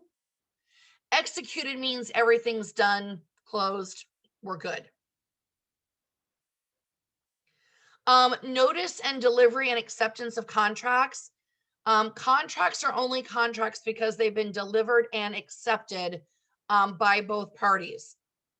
So if I write an offer to a seller for $200,000 and I give them a deadline to respond tomorrow by noon, they don't respond, and at 8 a.m. tomorrow, I call and say, I want to rescind my offer. Can I do that? Yes, I can. And even if the seller says, oh, well, wait, Amy, we signed the offer, we accept, it doesn't count because they never gave me notice of acceptance, and then they didn't deliver the contract back to me with their signatures on it. Number 7 says breach of contracts and remedies. There's really 2 breaches that we're going to look at. A seller breaches. They decide they don't want to give clear title. A buyer can sue them to perform. It's called a suit for performance. The other side is a buyer flakes and decides they don't want to buy the house anymore. They just change their mind, but it's not subject to anything in the contract. A seller can sue a buyer for damages. So for your career, it's not just about them keeping an earnest money deposit. A seller then could sue the borrower for up to the value of the home. Maybe they made repairs per the inspection that they wouldn't have had to do if you hadn't requested. Maybe they had the property off the market during a prime time to sell, like the spring market, and now you've held them hijacked off the market for a couple of months, them thinking you're purchased and you just change your mind. That would be a breach where you could have a suit for damages. Termination and cancellation of contracts. Really the same list that you just heard about with termination of agency. Again, your first time to be done with someone is when the transaction is fulfilled and closed. For this, though, I think what they're really going to talk about is the idea of not just delivery and acceptance, but the idea of a counteroffer. And a counteroffer, by definition, eliminates the original offer. Anytime you make any change, the original no longer exists. So I want you to think about this example again. I write an offer to a seller for $200,000. And he comes back and says, no, I want 205. And I say, sorry, I don't want the property. And he comes back and says, oh, no, you know what? We'll do it for 200. Am I obligated to buy that property for 200, even though it was my original offer? No, I am not. Because the moment he countered at 205, it removed my offer. It no longer exists. So I'm not obligated when he comes back at that 200 to take it. Now, most of your buyers are going to consider counter offers in your career as like a lob, right? Back and forth. I'll do this. No, you'll do that, until you have what we call a meeting of the minds, which is an offer and an acceptance. But technically, by definition, a counteroffer negates any other offers previously. Number 10 says bilateral and unilateral contracts. Bilateral means I'm doing something for something. Both parties in the agreement are doing something. I'm buying your house for $200,000, and in exchange, you're putting in a radon mitigation system and offering me clear title. I'm doing something, the other party's doing something. A unilateral contract, only one party is doing something, such as in an option. I definitely think you'll have an option question on the exam, which is where we give a down payment to a seller to buy the property. We say, we're going to pay you $3 million for this. We'll put $50,000 down as an option, which means I've got to decide whether I'm actually going to follow through and buy it or not. And all the seller does is just sit there and wait. Sit there and wait. And I would say this option is probably used by companies coming into your communities looking to build, like Amazon coming to Bondurant, Iowa. They maybe put an option on several properties, waiting to see what community is going to give them the best tax advantages, what communities have the most available workers with the skill set that they need. I mean, do they need a degree? Do they not need a degree? They're maybe going to do some of that investigation. And then they're going to evaluate the lots to see what has the best functionality for getting people in and out of a parking lot, things like that. But they're going to maybe put an option on several lots till they decide what's the best package. But then that also, because those sellers are just sitting there doing nothing, now that means that they can't sell to Facebook or Apple or another company that might be coming in as well. Contract clauses. This could be what we call contingencies. I call them subject to. So a contingency for obtaining a mortgage, a contingency for doing a home inspection, or a contingency that says subject to sale, which means we've got to sell our current home in order to perform on this one. Amendments, and it says addenda, but I'm going to call that an addendum. Amendments change something on the contract. They don't change the whole thing. It's usually a change of one element. Maybe we've got to extend a closing date, for example. that changes something. An addendum adds to it. So a very classic addendum is an inspection addendum. The buyer does their inspection, determines that the house needs mitigated for radon and all the GFI outlets in the kitchen need replaced. They present that to the seller. Maybe the seller agrees to do it. And now that's an addition to the contract that we're not only going to buy it for $200,000 with clear title, but now we've added the elements that those 2 repairs will be made. Another one I'm going to add for you that's not on the list, but that I think is worth noting, is the term bill of sale. And a bill of sale does not attach to the contract. So it's a great place for you to put personal property. Couches, patio equipment, the pool table, those are all personal items. They're not fixtures, they're personal property. They don't go on a real estate contract because then the appraiser would need to establish a value for all those things. They're not personal shoppers. So a great place for that to be that would be separate from the contract would be a bill of sale.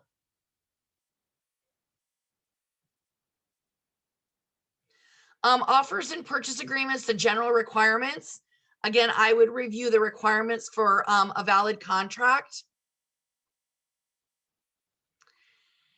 And one key I would keep in mind here is I think that you'll have a void or voidable question.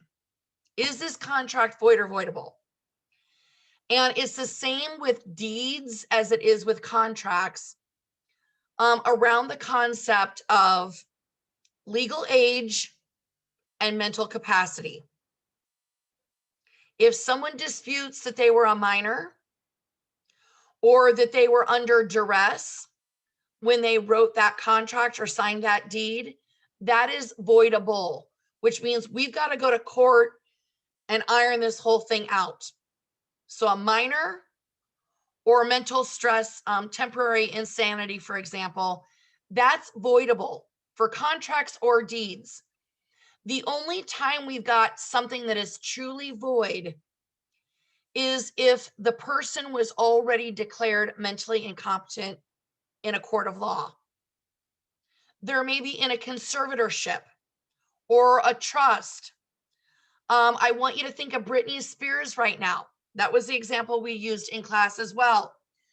Britney is in some sort of trust or conservatorship. I don't know what it is, but that poor girl can barely buy a Starbucks without permission from her dad. He is in control of her estate. So she wants to sell her house and buy another one. She can't sign any legal documents. And that's why she's in her home making Instagram dance videos.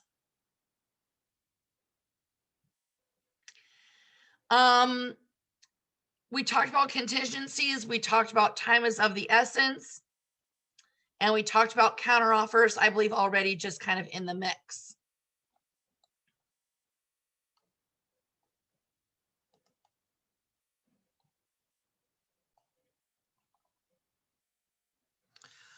Okay, leasing.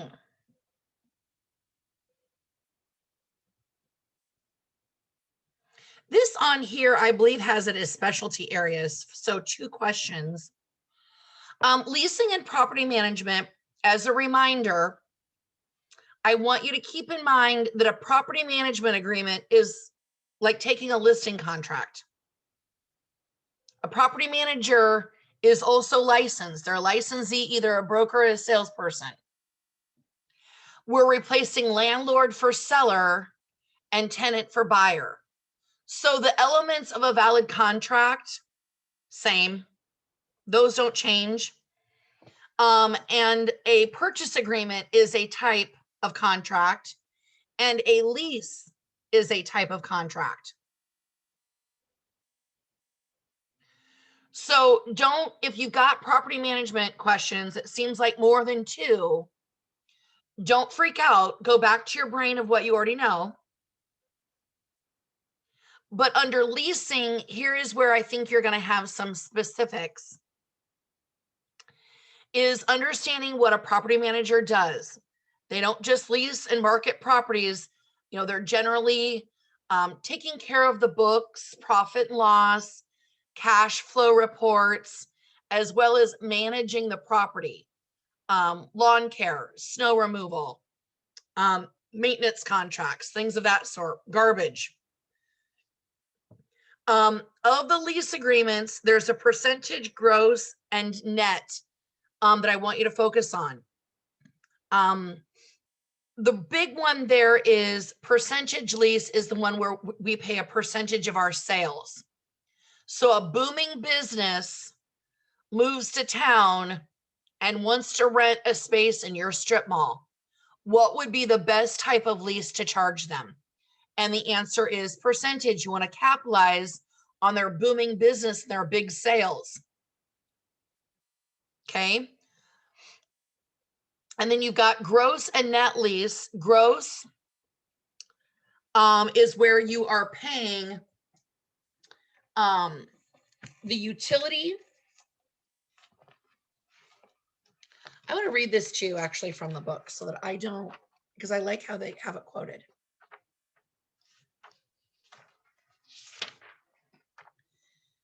If I can find it. Hold, please.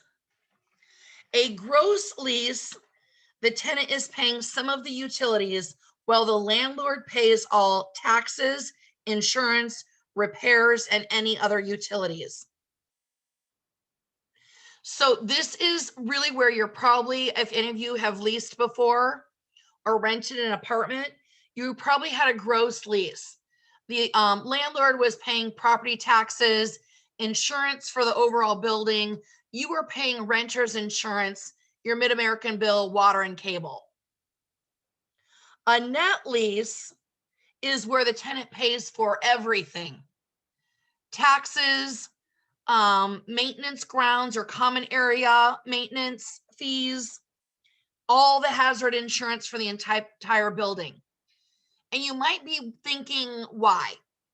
Well, those short-term leases for a gross, like the apartment building I was just getting, the apartment that you rent, works, but a gross lease is really good for a commercial property with a long-term lease, like 15 years.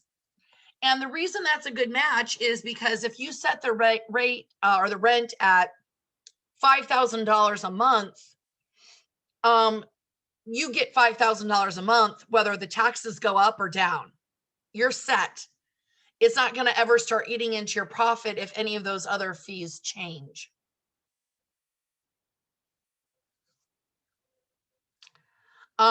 D, fiduciary responsibilities. Again, that's the same. Cold AC.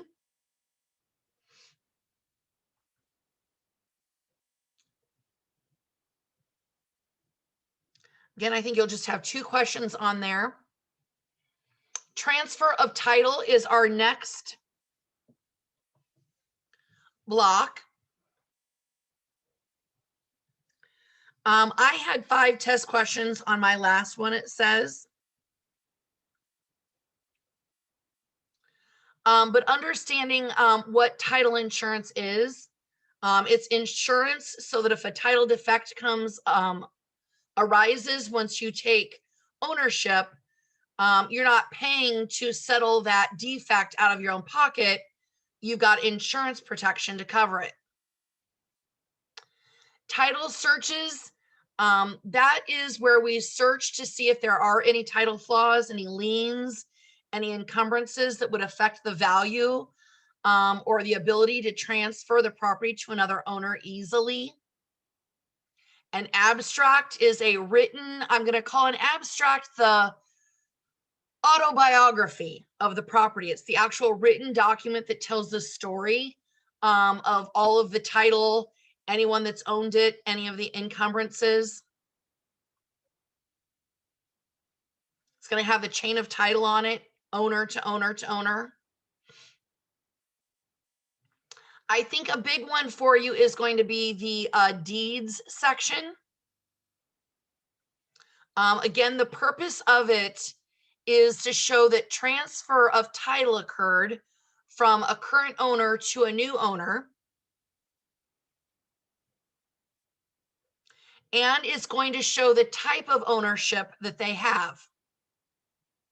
So do they own it in severalty, joint tenants, tenants in common? Did they get to buy everything of the property? Or were the surface or subsurface rights reserved? Okay, it's going to contain all of those elements. There are several types of deeds, and the three I'm going to have you focus on is general warranty deed, special warranty deed, and quit claim deed. General warranty deed is your highest protection. This is what the lender loves because title flaws are warranted in the past, present, and future, basically. It's the cleanest type of title that you can take and has the most warranties attached to it. A special warranty does not have as many warrants on it. It basically is warranting against any encumbrances that could have incurred during the current owner's possession. A lot of times a bank will use this after they've gone through the foreclosure process with a seller. They take that house back into their inventory and then they go to resell it to the public. They'll offer a special warranty deed because they don't know what that previous owner did that could create a future encumbrance. They only know that they're only warranting that they didn't do anything. Okay. Then a quit claim deed is a way to just basically clean up title. It could be used to add a buyer. Let's say I'm going into a nursing home and I want my daughter added to title so that she can help me make decisions about my property. If we need to sell it to cover for my nursing home care or something like that, we're just quickly adding her to the title. It's a quit claim deed again. Another time a quit claim deed works is between divorcing spouses. We want to get one of them off of title per the divorce decree. This exact thing though to know about a quit claim deed, I think best for the exam is a quit claim deed offers no warranty. I add my daughter to title. She's now responsible for all the encumbrances and title deficiencies that go with it. The mortgage, mechanics lien, anything like that that would have happened. Okay, so it offers no warranty at all, no protection. Quit claim deed, not quick claim deed, as most agents call it. This talks about the elements of a deed, and there were several on there, and I had three that I really pulled out for you that I thought were good for you to know. One was that idea around void versus voidable. Same as what we just discussed with contracts. Voidable would be the category of a minor or someone who maybe is temporarily insane. Void would be someone who is already declared mentally incompetent in a court of law. They are not allowed to sign any contracts, including a deed.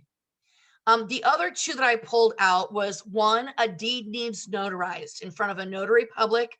Again, I'm going to suggest you become a notary. sos.iowa.gov. You can sign up to be a notary for 3 years, I believe for $30. They will also have a list of where you can get a stamp. And I would buy a stamp that does not have an expiration date on it. That way, every time you renew your notary, you don't also have to buy a new stamp. Leave that blank. But I would get a notary and a stamp because you'll be able to notarize deeds for your sellers. The third one is delivery and acceptance. The deed only passes to the new owner when it has been delivered to them and they accept it. Not when I sign it, but when it's delivered and accepted. And there's some other elements, obviously, of a deed in there too. There's several other elements. Those were three that I think are unique that we maybe haven't, that would be great for the exam. Okay. Then the importance of recording, and the reason we want that on public record is if I sell my property to you and it's not recorded, who's to say that I can't fraudulently try to sell it to someone else? So having it on public record lets everyone know the true owner of the property, as well as who has any priority interest in it, who's filed any liens, or anything that would affect title, that would affect ownership as well. This talks about the responsibility of an escrow agent, and closing things in escrow means this. We've got a closing company with an escrow account. Again, escrow accounts are other people's money. We bring all of the fees in that the buyer needs to close, the value of the property on the purchase agreement, and any closing costs that they'll owe their bank.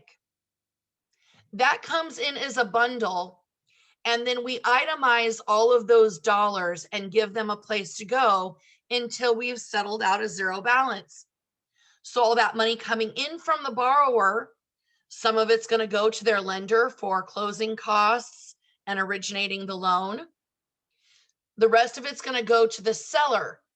And from that, the escrow company is going to pay a host of seller paid fees, paying off their mortgage to their current lender, brokerage fees for commission dollars, abstract charges, a host of things. And then whatever the remaining balance is on that, the seller gets as a check. No, hopefully they've got proceeds, that they get as a check to now do whatever they wish. For you, hopefully they're buying another property. They're using that as a down payment. Closing statements and TRID disclosures. We talked about this a little bit with RESPA and Truth in Lending, but that closing disclosure again is that itemized list of everything that everyone's paying. Prorated items. This, for the most part, for you is going to be property taxes. And I want you to pay attention to whether the test question says accrued or prepaid. Accrued means the seller owes the buyer a credit at closing. Prepaid means the buyer owes the seller a credit at closing. So let's say property taxes, for example, this is for the national exam. If you're used to doing paying taxes in Iowa as a homeowner, ignore that for the national. But let's say the tax bill is due January 1st, 2021 for the year 2021. That means the seller prepaid it for the entire year. So if the buyer closes on August 30th, they owe the seller a credit, for the time they've taken ownership. Okay, that's prepaid. Accrued means that that tax bill for 2021 isn't due until December 31st. So the seller owes the buyer a credit for when they own the home, but the bill isn't due yet. Now, for the most part on the exam, they're going to tell you how to figure property taxes based on two theories. There's a 360-day theory and a 365-day theory. I'm going to gamble and say you're most likely to have to work with the 360-day theory. It's much easier for exam purposes. That way we're not counting out days on our toes and fingers, trying to remember a nursery rhyme, 30 days past September, April, June, and whatever. I think they're going to use the 360-day plan, which is 360 divided by 12 gives you a monthly rate. Then divide that by 30 days gives you a daily rate. So just keep in mind, if you're closing on June 13th and the seller owes the buyer a credit, that's 5 full months and 13 days. Don't just think June 6th is the 6th month, so it's 6 months. Okay, because they will put that wrong answer as an option for you, and you'll think, oh, the answer's there, so it must be right. And they're tricking you. So just be careful of that.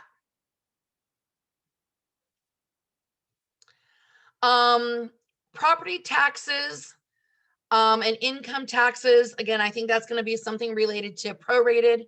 I would know the term foreclosure and short sale. Foreclosure is kind of that joke I've been making of, pay, stay.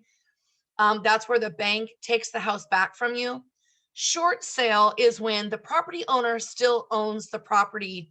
We're asking the bank to sell it short on funds, not short on time, but short on funds, meaning we've got a mortgage for $180,000, but the market has shifted and now it's only worth $160,000. So we're asking the bank to forgive that $20,000 between what we owe and what we can now sell it for. A question you might have pop up is that $20,000, for example, does the borrower owe any sort of tax obligation on that? Because they basically got money given to them in a forgiveness. And according to the Mortgage Relief Protection Act, I believe it's what it's called, that originated in 2007 and has been extended, no one owes income tax on that forgivable money, that forgiven money. Okay. Any questions?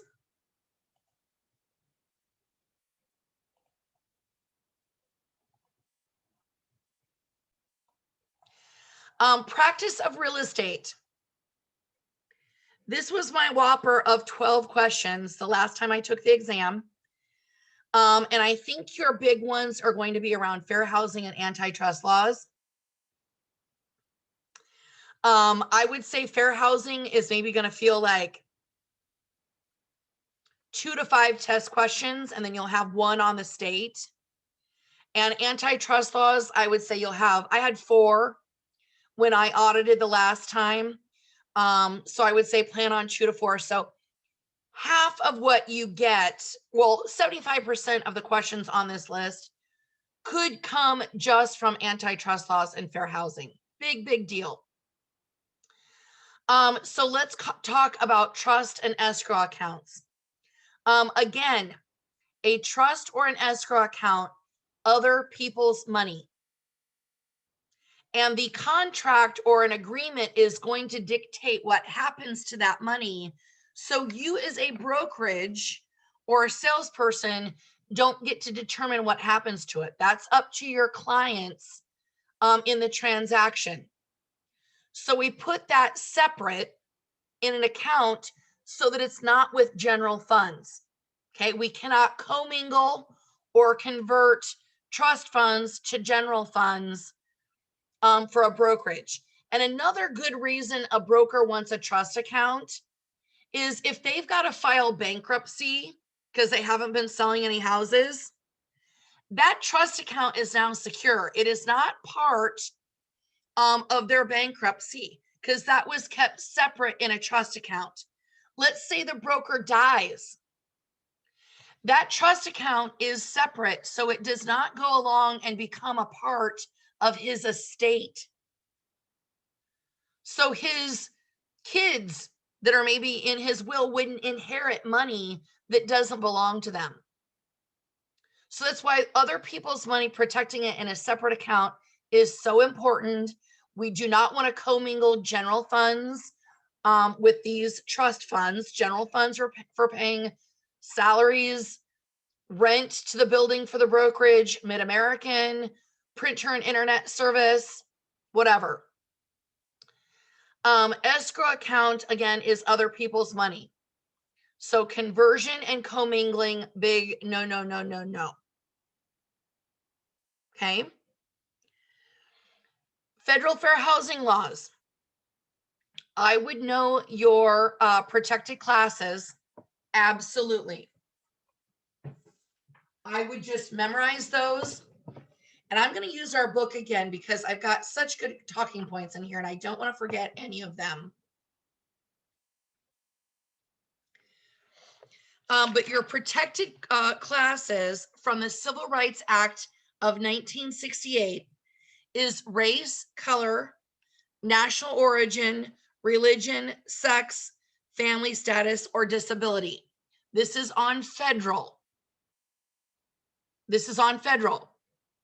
So if they ask you which of the following are not protected, Arabs, Jews, a single mother with 2 children, or homosexuals, homosexuals on the national exam are the class that's not protected. It's not on that list. Okay. The next one is prohibited conduct, and redlining, blockbusting, and steering go hand in hand as kind of a triage on the exam really well. Redlining has to do with financing. It literally there literally was a time where banks had red lines on maps, and if you gave a loan to a minority within the red lines on that map, you were known to have made a bad investment. Banks wouldn't let you do it. Okay. I would, if any of you have an interest in learning more about redlining, there are some great redlining videos that I found on YouTube. Just search redlining. Blockbusting is also known as panic steering, and it's when we get our sellers motivated to list and sell their home by creating the idea that a protected class is going to enter into their neighborhood and it's going to ruin the value of their properties. Steering is what we do to a buyer when we steer them to a different neighborhood based on one of these protected classes, giving the impression that they want to live where their type lives. Okay. So blockbusting, seller, steering buyer, redlining, financing. The Americans with Disabilities Act. This is not a housing law, yet it does set standards around employment and access to public goods and services. Our exemptions say that an owner of a property that does not use discriminatory advertising and does not hire a real estate professional is exempt. Okay, the owner of the property, no real estate professional involved, no discriminatory advertising used, they are exempt.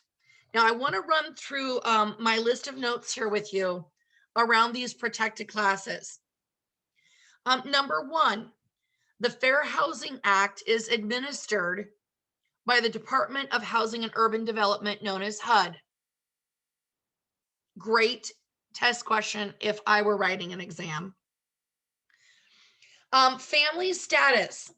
This can be as small as one person or an actual family, including a pregnant woman or anyone in the process of adopting children.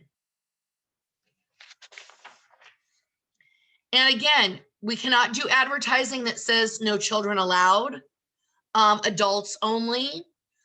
We can't say children only floor, only children can live on the first floor, so they're not noisy to our long-term elderly clients. However, housing for older people is exempt when we've got areas that are 55 and older communities. Disability is a great opportunity. I want to point out a few things for you. A person with AIDS is protected under the class of disability, and so is someone in drug treatment. Now, if they've been charged with a drug crime, they are not protected, but if they are in a treatment capacity, they are protected. Landlords must make reasonable accommodations to a person with disability. However, it can be at the person with disability's expense, and they can be required to return it back to its original condition minus basic wear and tear. A reasonable accommodation Could be adding grab bars in a bathroom. It could be maybe even lowering light fixtures. It could be an assigned handicap parking spot. And the big one is going to be a service animal in a no pets building.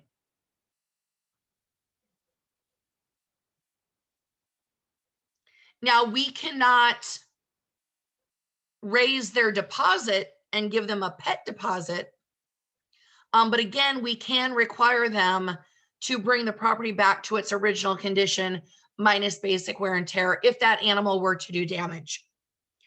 The other one on this list that I think is worth noting is any questions around church organizations or private memberships to a certain party. They've got some exemption that says they can offer housing only to their members. Now, beyond that, if we've got a Methodist church that's renting a parsonage to only its members, we can't say only our Black members that are also Methodists and members. It's got to be to we can do it to members, but that's the only stipulation. There's no discrimination beyond that. And if the church uses it for commercial use, meaning they're opening it up to everyone, not just their members, then all of the fair housing laws do apply to them.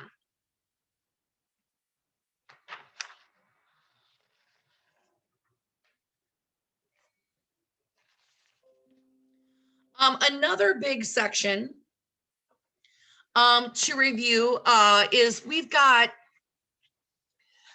fair housing issues in advertising. Again, the advertising section that I think would be most useful to you is not applying in or not advertising in specific channels or newspapers that are just maybe for only Spanish speaking clients, really advertising in neutral spaces that market to anyone and everyone. The other exemption is with shared living areas, you are allowed to do female seeking female roommate, for example. Now, in terms of language that you use in advertising, there are some HUD guidelines, and these are very serious for your career. Avoid saying family-friendly neighborhood. That indicates only a family can live there. Walking distance to local amenities. That implies you've got to be, I think the term I've seen on there is able-bodied in order to buy that property. So you might have a few questions around actual words in advertising. And when it comes to advertising, this is really for your career. Focus on the property, not the person that's going to buy it.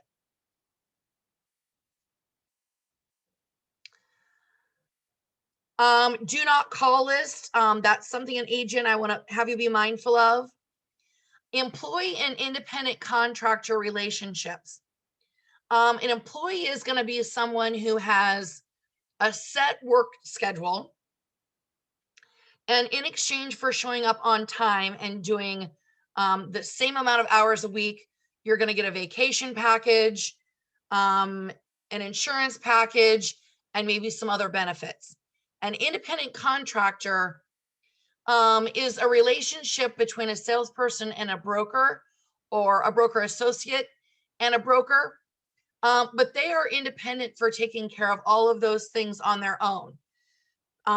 Paying different taxes for Social Security, Medicare, income tax, there's no withholding. Your benefits package for health, vacation, and any other long-term disability or anything like that. You're responsible for doing that on your own, but in exchange, your broker can't really make you do anything unless it's a law. They cannot require you to wear a t-shirt that says their brokerage on it. They can't require you to show up to a team meeting. Now, do I recommend you do those things? Absolutely. Do what your broker tells you, because success leaves clues. And if they're successful and you want to be successful, there's a proven path probably for their method. However, your contract does not say that you have to do those things. So a great example is, as an independent contractor, if you're paying for all these things on your own, and then you decide to set up a business entity for yourself, you create an LLC. So now Amy Schaefer isn't getting the commission income. Her LLC of Must Love Dogs Real Estate LLC is getting the payment. Does that change my relationship with my brokerage? No, it does not.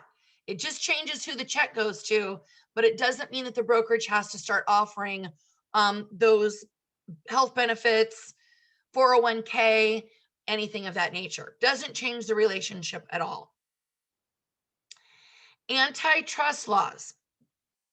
One, I would know that the Sherman antitrust law, know that definition and look for keywords of no monopolies and allowing for the free flow of goods and services. Know the definition. And antitrust laws have been around since the late 1800s. The example that I gave you was John Rockefeller, the big oil man that owned Standard Oil. When he withdrew his patronage from the railroad companies because he had such a dominating business, it literally crashed the railroad companies to a point where it put them out of work and it put so many other people out of work. It created one of our first depressions in our economy. And we don't want one person to have so much control that it would ruin our nation's economy.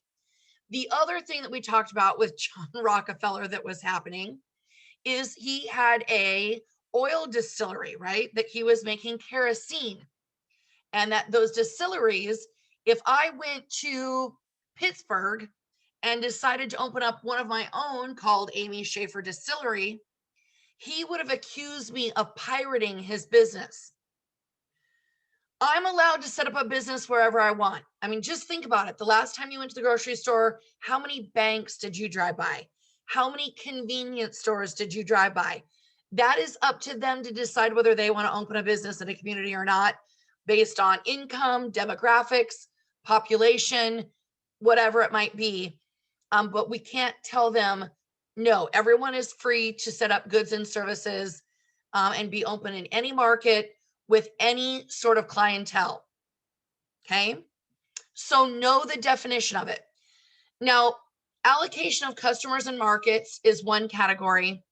The other three is price fixing, group boycott, and tie-in agreements, also known as tying, Tying, on the state exam. Now, price fixing would be when two competitors got together and said, we're going to fix our price of doing business. And what they do then is they don't create any competition in the marketplace. So two big auction houses in New York did this, is the example that I gave. Christie's Auction Service, and there was another one. They got together and said they were going to set a commission for their auction services at, let's say, 6%, whatever the number was. Well, because it didn't allow consumers to go and price things out and make a decision based on competition, they actually had one of the largest antitrust lawsuits filed. And I believe they paid out over $500 million for it. Group boycott is when two businesses would refuse patronage from a third one in order to run them out of business. Okay. The last one then is a tie-in agreement, where we're requiring someone to do a piece of business with us in order to do the piece of business they really want. And in real estate, it happens like this. I've got a bare lot listed for sale. A builder comes to me and says, Amy, I want to buy this lot. And I say, I will only sell you this lot if when you build the house and you list it, I get that listing as well. Otherwise, if you're not going to give me that listing, you cannot buy this lot. To tie those two transactions together is illegal. Now that builder can hire me to do both, of course, like I've said, pretty good agent. But they've got to be two separate transactions, not tied together.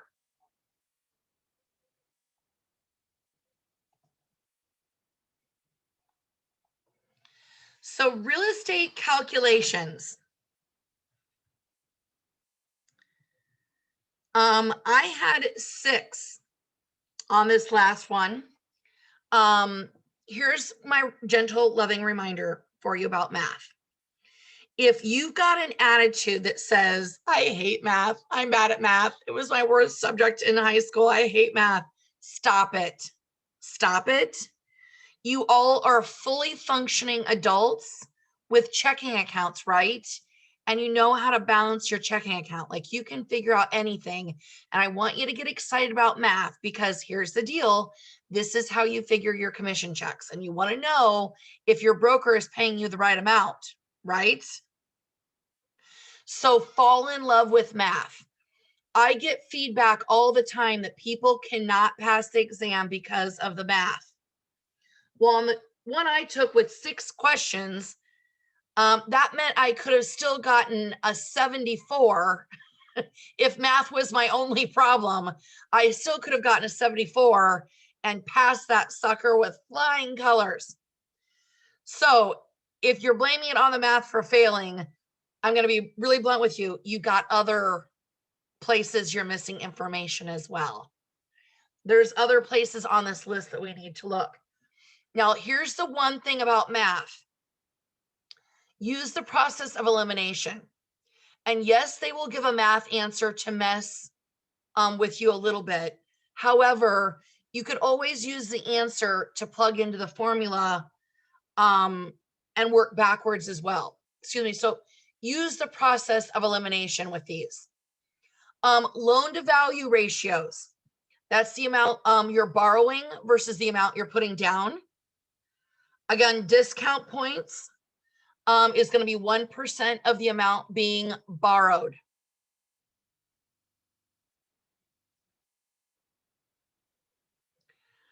Property taxes. We talked about this earlier with prepaid versus accrued items. Again, I think that they're going to have you use the 360-day year. So divide by 12 and then divide by 30. But the question, in my experience, it will say 360-day year in the exam to give you confidence that that is the right formula.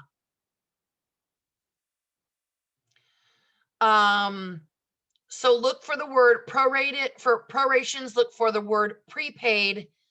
Again, that means the seller needs a credit. Accrued, or when they don't say anything, usually that's buyer needs the credit. That's accrued. Prepaid means the seller prepaid it. They need the credit. Commission and commission splits. What I would do in these splits is I would make that list like we did on the second day we were together. I would take the sales price by the commission. Don't forget how to do the decimal dance, which means if it's 5% in your calculator, you'll put 0.05. That's your overall commission. If the question does not specify, assume that that commission is split 50-50 between the seller side representation and the buyer side representation. So I would make a list for seller's broker, seller's agent, buyer's broker, and buyer's agent. And they may give you names like Mary, Charlie, Sam. I would write that down there next to it. A selling agent is usually representing the buyer. Listing agent is usually representing the seller. If you see that language in some test questions. What I would do is I would do the math for all 4 of those people. Because I've seen where some samples like in our books and study materials, long question, right? You think we're talking about broker Mary, and all of a sudden they want to know about broker Sam. So I like to use that so I can really focus on this long-winded question and story. What are they really asking me to answer? transfer fee is what we know as revenue stamps here in Iowa. Those are going to be calculated at, for example, $1.60 per 1,000. So you take the purchase price divided by the dollar amount, either maybe 500 or 1,000 in this example, then you'll get the number of taxable units multiplied by that tax rate. So for example, if I'm buying a house, for easy math, for $100,000, I've got a tax rate of $1.60 per 1,000. I divide 100,000 by 1,000 and I get 100 taxable units. Multiply that by $1.60 and my transfer tax would be $160. Number 7 is a big one. Let's get excited about it. This is the principal, interest, tax, and insurance payments. That's your PITI. And there's a chart that you will use that is at the test center, laminated. It was taped down to the desk the last time I was there. And at the top of it, it said calculated per 1,000 of a loan. So it even gave me a little hint on how to do the math. But that chart is already preset so that it helps you calculate the principal and interest payment on a property. So all you need to know is the amount being borrowed, which means you might need to do a loan to value equation first, but you'll do the amount borrowed divided by 1,000. Then that number of units you will multiply by a factor number that you will find based on the test question of the interest rate and the term of the loan. The term of the loan in the book that we've been using was 15 and 30 years. At the exam test center, it's probably going to be more extensive. The terms will be 15, 20, 25, 30, I think 35 and 40 years. So it's just going to be more, but it's still the same chart. So we would take the amount being borrowed divided by 1,000 and then take that number multiplied by the mortgage factor number based on the interest rate and term of the loan.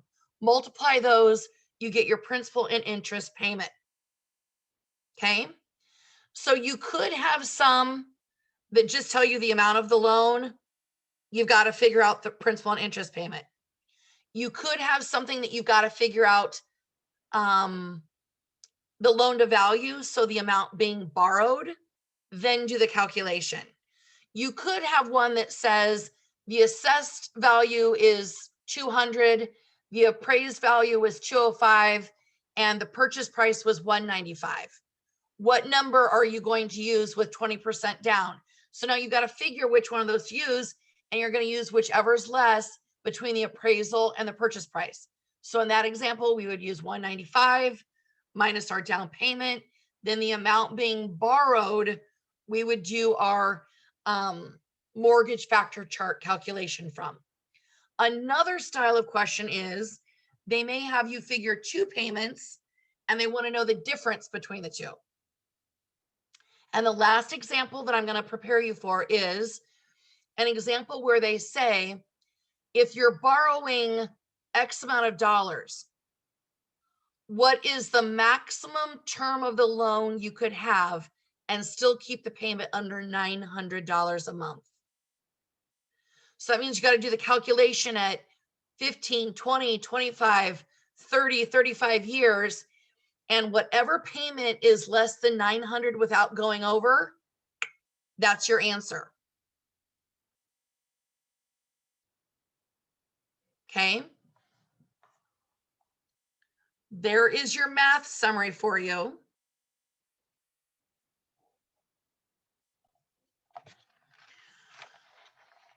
Okay, for state information, I think we know the definition of a brokerage and a broker already, and the definition of real estate. I would know the idea of an appointed agent. That's going to be you as a salesperson, for example. Your broker is going to appoint you as the agent to the transaction. So remember, all commissions, all contracts, those flow through the broker first. You will tie yourself to the transaction by being labeled the appointed agent. The other good one that's good for you to know is the term inactive license. Anytime your license is inactive for whatever reason, you're not selling real estate. That means that your license is being held with the Iowa Real Estate Commission, so you're not providing any real estate services. I would know who is excluded from needing a real estate license. If you're doing a for sale by owner, you don't need to do you don't need to have a real estate license. You can sell your own property and not have a real estate license. If you're working as a power of attorney for an estate, for example, I pass away, my sister's my executor, or I name her as a power of attorney. She could do this. That would be almost like a for sale by owner. She would not need a real estate license. The other one that I think might be notable for the exam is you do not need to have a real estate license if you're a property manager who lives on the premises and leasing the property is in connection with your employment. So if you live on the premises where you work.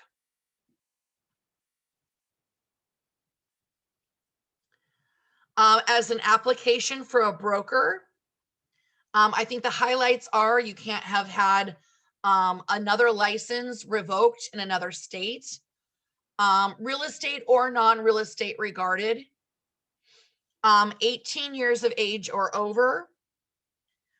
They may ask questions about citizenship, sex, race, religion, marital status, etc., but that's not a reason to deny or be ineligible. I had that question, I think, at the last exam I took. Criminal convictions, again, serve your time, pay your fines, do your community service. If it was a felony, you must wait 5 years after that point. Moral turpitude 1. You've got to do 60 hours of broker courses. And you must also have been actively licensed as a salesperson for 24 months or 2 years. And do a background check.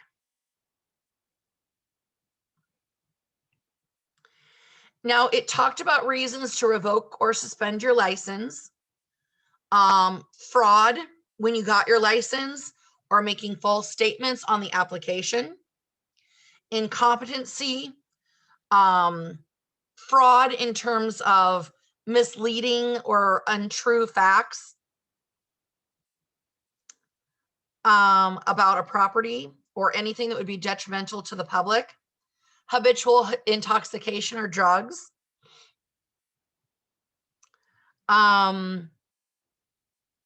Non-compliance with errors, having errors in emissions insurance at all times. And then I would add default on student loans or child support. That could be a reason to suspend your license. And it says anytime a salesperson is discharged from a brokerage and the broker sends their license back to the real estate commission, they are what? Inactive, not selling real estate.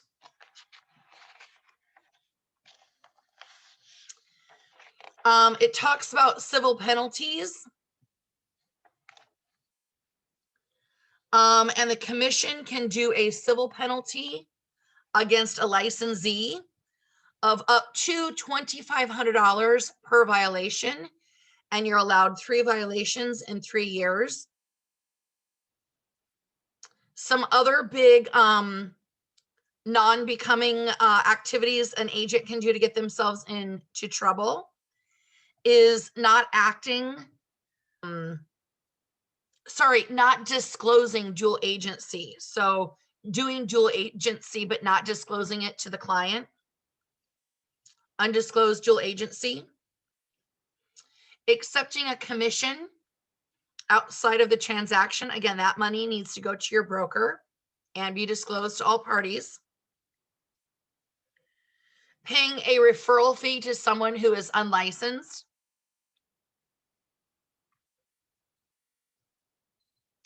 If the commission does have a hearing about a violation or a complaint that's been filed against you, they must give you 20 days notice.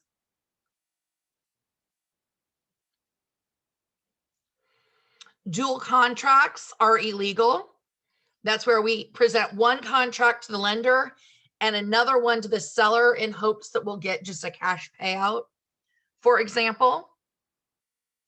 Again, trust accounts must be an interest-bearing account for real estate, and the interest gets transferred to the Iowa Finance Authority on a quarterly basis. And again, a broker is allowed to have $1,000 of their own money in that account just to maintain for bank fees, etc. Because we can't ever have a zero balance in that trust account. Again, all agents must carry errors and omissions insurance. I think you very well could have questions that relate to the idea of cold AC. So those are your fiduciary agent responsibilities of care, obedience, loyalty, disclosure, accounting, and confidentiality. I've had this question before multiple times on the same exam. You can represent yourself or immediate family in a transaction as long as it's disclosed. So you would write something like seller is licensed in Iowa, buyer is licensed in Iowa, or you would write agent is related to seller or agent is related to buyer.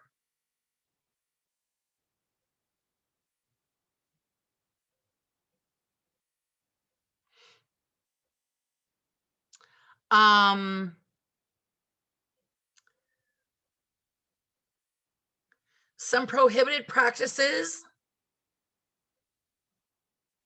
One main one that I would highlight is asking for a referral fee after a contract has already been written. I absolutely encourage you to get referral fees. Refer your cousin in Carroll, Iowa to a great agent that works there. But you've got to be the procuring cause for it. You can't just ask for it when you find out about it at the Thanksgiving table next week.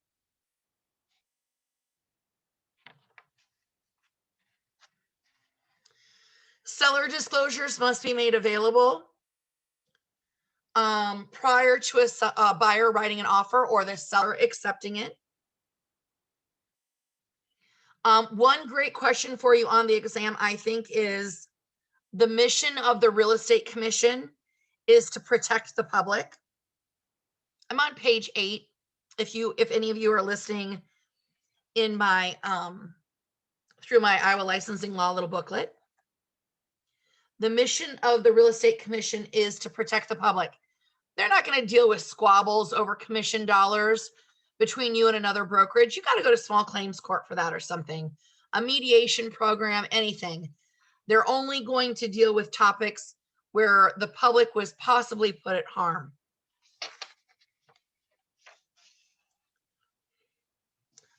Your license requirements as a salesperson and as a broker are for 3-year terms.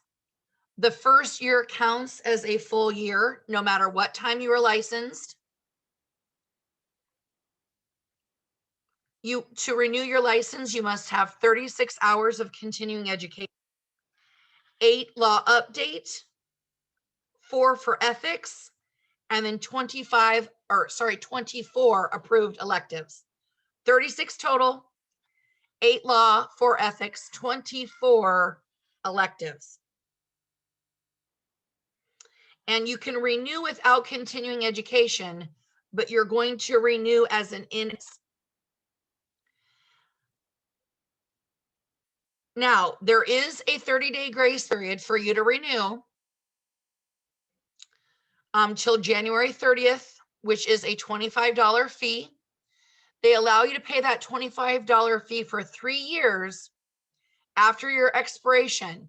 But if you go beyond that, you've got to completely start over.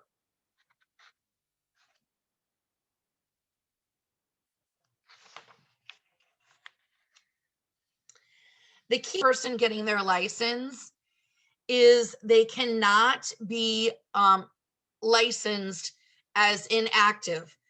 When you apply for your license, it must be active status, which means your license needs to be in possession of a broker.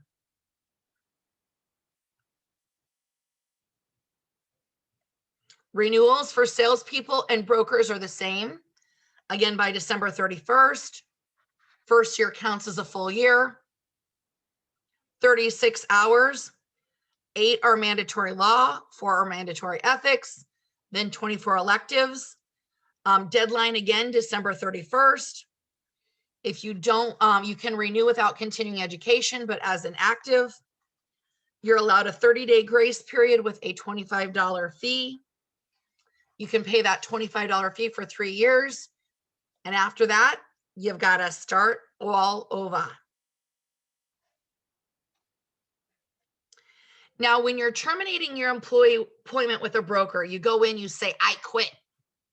Take this job and shove it, right?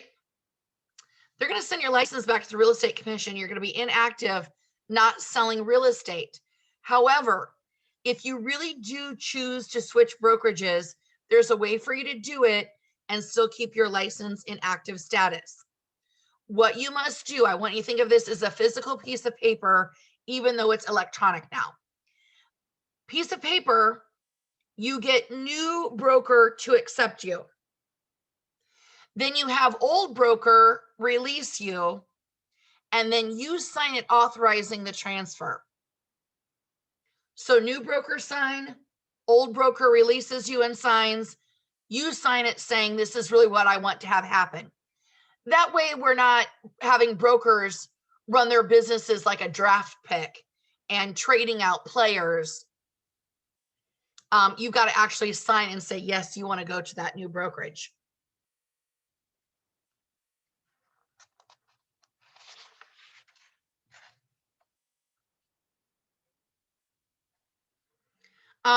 Suspended and revoked licenses, another key thing to keep in mind is if your broker loses their license, you as a broker associate and salesperson are inactive as well. So death or incapacity, and they're not able to practice real estate, neither are you. If they get their license suspended or revoked, they're not practicing real estate, which means neither are you.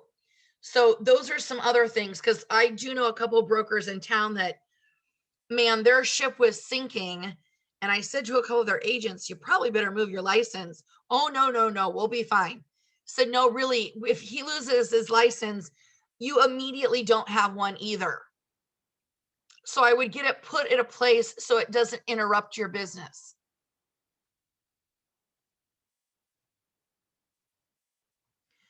We talked about tying agreements being illegal, where we can't force a builder to buy our lot and then list the new house with us. He can hire us for both of those things, but it cannot be tied together as a stipulation to be able to buy the lot. It talks about furnishing a progress report to a client. This must be done on request.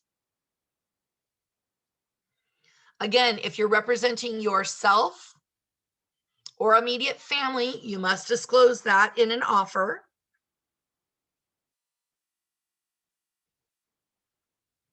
One main thing that a broker has as responsibility is supervision and having a written company policy manual.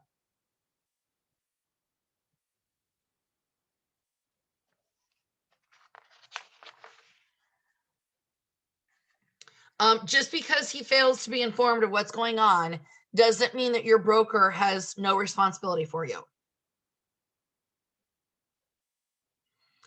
And when you hire an assistant for your business, the licensee has the main responsibility for them, but your broker has responsibility too. You're just the key point of responsibility. It talks a lot about permitted and prohibited activities for unlicensed assistants. And here's what I will keep in mind, what I want you to keep in mind. An unlicensed person can never share information about a property to the public, but they can to another licensee. They cannot make decisions about what vendors to hire and negotiate any terms with that vendor, but they can orchestrate the time. They can let the individual into the house. They can forward a receipt. They can make checks. They can also manage the trust account. Okay. They just can't hold fees under their own name. They can compute commission checks like that of an accountant type role. What they can't do is show properties independently, and they absolutely cannot do open houses independently unless it's a broker only tour.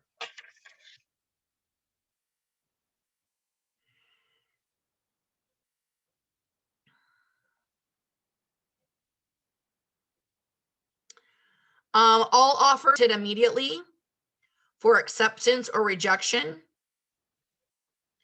You must allow a client to have their agent with them every step of the way. You cannot deny a party having their agent present with them for anything during the transaction. Any record keeping must be kept in storage for 5 years.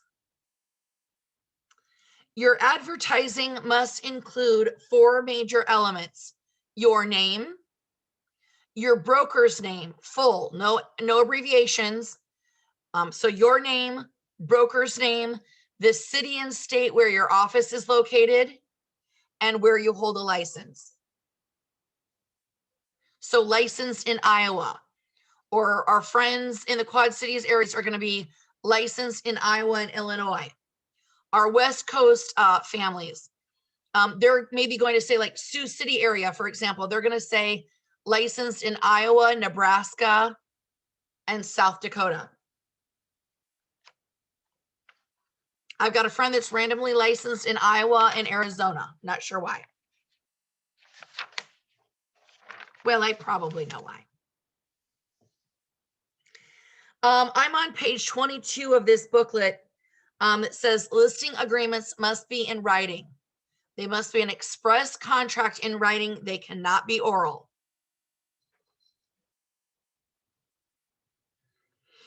Automatic extension agreements are illegal. And in order to have a broker protective clause, it must be part of the original listing agreement, which most are pre-printed. The time frame must be specified. So I know a lot of agents that use 180 days as an example. And a list of all of the buyer contacts must be made available to the seller prior to the expiration date. We learned this one on the national as well, but relationships commence at the time the brokerage agreement starts and continues until closing or performance of the agreement.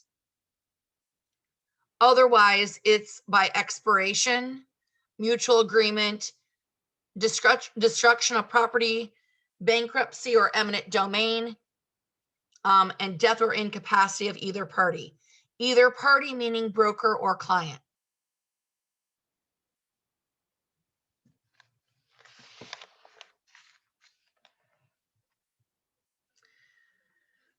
Single agent representation, again, that is when you're representing only one party in the transaction. Dual agency is when you're representing both buyer and seller in the same transaction.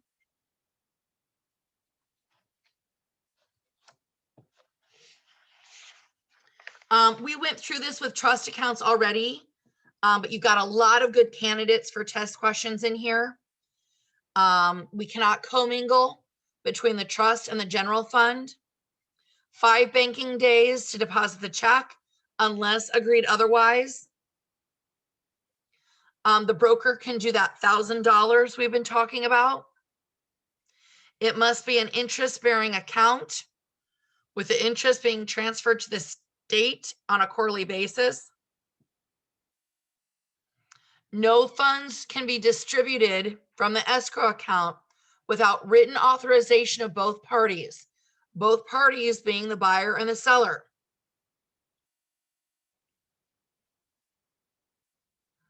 A broker cannot hold any trust funds to cover commission fees, even if they were earned. Again, we must keep files for 5 years. Unless agreed otherwise, it's got to be cash or an immediately cashable check. So yes, you can use an item of value, such as a diamond ring, as long as it was part of the original offer that says earnest money is going to be diamond ring, attached as ring and appraisal receipt, right? Otherwise, it's cash or an immediately cashable check.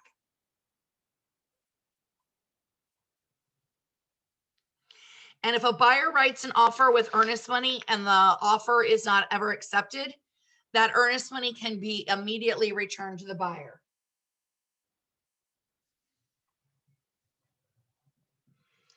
For seller property disclosure, I'm on page 30 of this little booklet. Again, a disclosure must be made available to the buyer prior to them writing an offer or the seller accepting it. We really leave our buyers exposed if we would write an offer subject to reviewing the disclosure.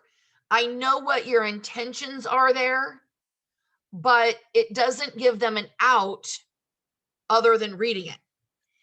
And if there's something on there that worries them, they maybe wouldn't have written an offer as high as they did, but now you've put out their top dollar. So you've put them at a disadvantage.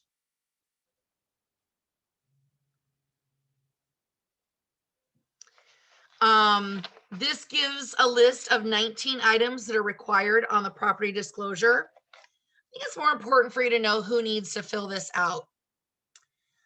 Anyone in charge of an estate or a conservatorship, they don't need to fill out the disclosure. Bare lots or more than 5 units don't need to fill out this disclosure.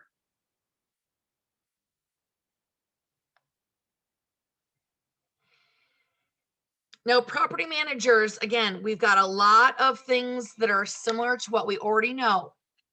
Their unique differences are going to be that once their contract is up as the property manager, that broker must now notify all the tenants of who the new manager is and where their deposits are located.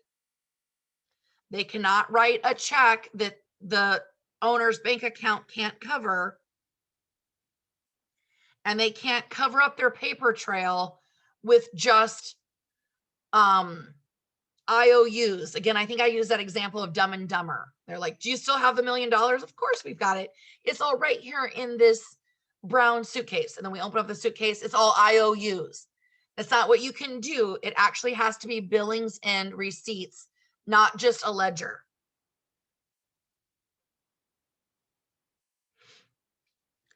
And then a broker cannot withdraw money in excess of what they know is in the owner's bank account. Those are 2 very specific, great questions for that exam. Now, this is our next spot is to really talk about groundwater hazard statement. Again, that's that GW Bush acronym that we talked about with the national side. That is groundwater, wells, water, burial sites, underground storage tank, sewer, including a private septic system, and H is hazardous waste. Now we've got a groundwater hazard statement that must be filled out with every transaction. The groundwater hazard statement is a form that is actually required by the Department of Natural Resources. It will come with your closing documents. Okay, and it must be made available in order to record the deed The transfer or agent can sign it. Says who can sign it. Technically, it's transfer or agent. I don't sign them. I have my clients do it, but it says either or. The third big thing for a test question around groundwater hazard, because you could have 3 or 4 on the state, is repairs are not required to be made or escrowed as a part of being able to record the groundwater hazard statement. If any of those groundwater hazard statement things exist on a property, if the buyer wants those repaired, it should have been negotiated during the home inspection period. This again is not a disclosure to fix things. It's something to keep on file for the Department of Natural Resources. You will have one question around the Iowa Civil Rights Act of 1965, which basically they did everything in the fair housing law 3 years sooner than that they did at a federal level in 1968. So those protected classes of race, color, national origin, Iowa says religion or creed, sex, disability, and family status. They just did all those things 3 years earlier, approximately. In Iowa, though, what is unique from the federal is they also protect sexual orientation and gender identity from discrimination in housing.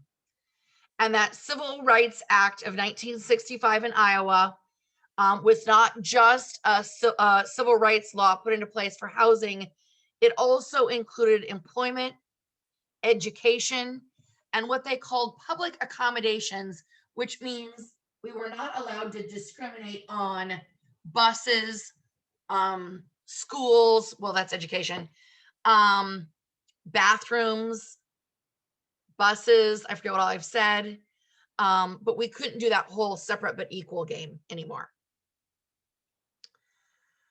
Otherwise, all of your basic laws with fair housing that we discussed earlier are going to remain the same.